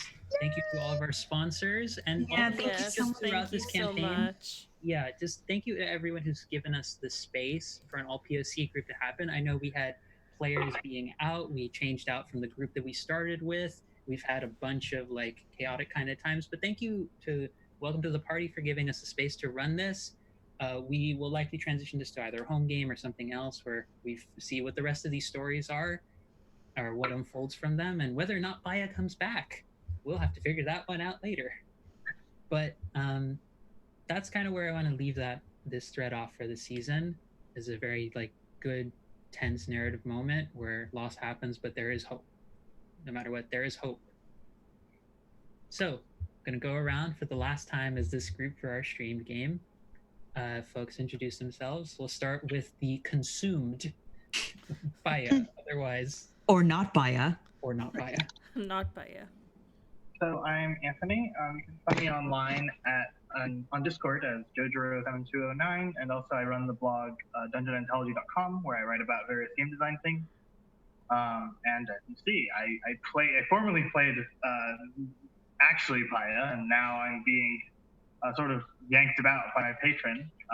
And yeah, I'm excited to see where this narrative off stream may or may not go.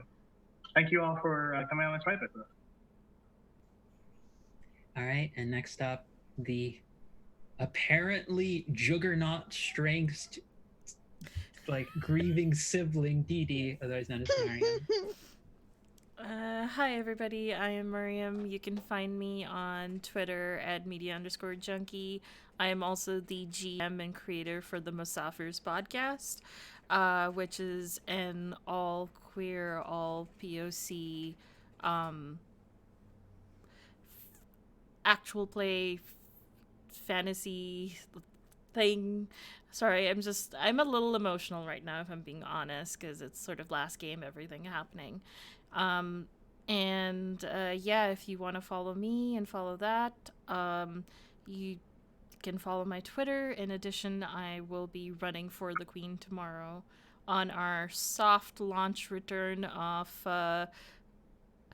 Vibrant, Visible, Victorious at 8:30 p.m. ET tomorrow. And yeah, I'm gonna miss this. Up the tanky, raging, amazing, and always clutch Bo. But apparently not a friend of Cord. Not on that speed dial, no. Wow. Swipe right, swipe right. Swipe. Exactly. Sent me straight to voicemail. I'm Lily, and I played Bo. This was an awesome campaign to be able to take part in, to be able to be part of a group that was all POC and in a campaign that was homebrewed by POC, to kind of subvert a lot of the aspects of colonialism and other things that we see in D&D normally. So thank you very much, Angela, and also Baya, Lapu, and Didi for being on this journey with me. Now I'll actually talk about myself. I'm Elise on Life on Twitter, and I also am part of a podcast called Misfits of Space, which is a Star Wars actual play podcast, so check us out. We are all women players. Our DM is male, but everybody who is players are women. And then I take part in different things here with Welcome Party RPG, because it's a really welcoming community, not just for beginner DMs, but also for beginner players, and helping players branch out into different systems. I will be on Monday's Side Quest, which is also a D&D 5e one-shot. We will see how that goes. I'm bringing back a Dragonborn sorcerer who I haven't played in a very long time. I will probably show up on 3V, Visible, Vibrant, Victorious, some Sundays once the season gets really in full swing. And I don't know, I might show up other places too. But yeah, that's me. Monk, Lapu, otherwise known as Gemma. What a journey. My name is Gemma. I go by Kupo Knight on Twitter and the Discords. I'm pretty new to playing tabletops, and Adventures in Agni is basically my first foray into a campaign on D&D. So I want to thank Angela for creating like an amazing world, and that going into my first play in D&D into a POC with POC players, and a world that that does not know the like colonialism, who dis. I think it was a great welcoming spot environment for me, and I don't think I'll ever look at classic D&D stuff the same. So thank you for that, and thank you for everyone who watched this and went with this journey with us. It's been great. I really hope we take this game somewhere else, because I'm really going to miss it. Yeah, you can find me on, well, holidays and work are being a bitch right now, so you won't find me much on Welcome to the Party, but I tend to be there, so I will definitely be there for 3V and a side quest, and hopefully a campaign in the 2020 schedule, because tabletop gaming is awesome. But yes, I will also, but yes, please, any POCs that are watching right now or watch this stream, yeah, please, it's a soft launch on tomorrow, as Mariam said, but we are really pushing January. We're gonna hit the ground running. So please sign up. It's not painful at all. You just fill out a form, what kind of games you want to run, if you want to play or run, and then you just fill out the schedule, and boom, and then Sunday night you're there. So yeah, please join in on the fun. It's great. And yeah, that's it for me. So thank you so much. And for the last time, but not the last time, for these fine folks who have blessed me with creating such delightful and wonderful and hilarious and chaotic and also at times touching and serious characters, and getting to see all of that in its full complexity and spectrum has been the best gift that I can always have in running games, is just getting to have those moments where I literally give you fruit and you all lose all sense of what to do because I gave you fruit. Those sorts of moments. And then it's with faces, and we're like, yeah, I was like, I will never look at a mango the same way again. Yeah, you're welcome. Just remember the next time you're crushing a mango, like you're like. But so, my name is Angela. I'm Phoenix24Fem on Twitter. I'm a poet, disabled writer, trans woman of color, just sort of tabletop role-playing game enthusiast. I'm on the Sleeping Angels campaign, which is going to be, I believe, not our last episode, at least our second to last episode this next Wednesday, on Friday, pardon. And I want to give thanks to all of my wonderful players for being just amazing, for coming in and wanting to be these weird characters you came up with such personality. I want to give thanks to Helio, who was here from the beginning of the campaign, who I know couldn't stay on, but you are loved, and thank you for joining us when you did. I want to give thanks to Aletta, who I know had to leave partway through because of health and other reasons. We'll bring you back as soon as we can. You are much adored for your Fire Ganassi knowledge cleric. And to all of our guests who've been with us, to everyone who contributed, to my players who helped shape this world and the lore, thank you. This is the biggest blessing I can have as someone who helps facilitate these games.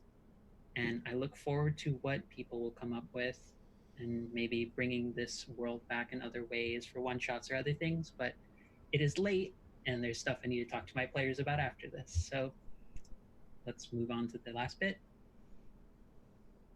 Bear in mind our Patreon supports us. Bear in mind the Discord if you want to see more of us. And just thank you for supporting us, and welcome to the party for giving me a space to have my first stream campaign. It was rocky and it was a lot of work. We'll see if it happens again, but thank you. So we're gonna raid somebody soon. We're not raiding. Oh, okay, we're not raiding. Never mind. Yeah. So that's Nope. At this hour, it's kind of hard to find It's something. too late. It's fine. It's fine. In that case, love you all. And in times of strife and chaos, may the fire of light, fire and light, and warmth of good friends, silly shenanigans, and from me as a DM speaking, the blessing of fantastic players bring you goodness and cheer into the new year and beyond. Love you all, and I look forward to the next time we all game together. Thank you for watching, everyone, and we hope you have a good weekend. Thank you.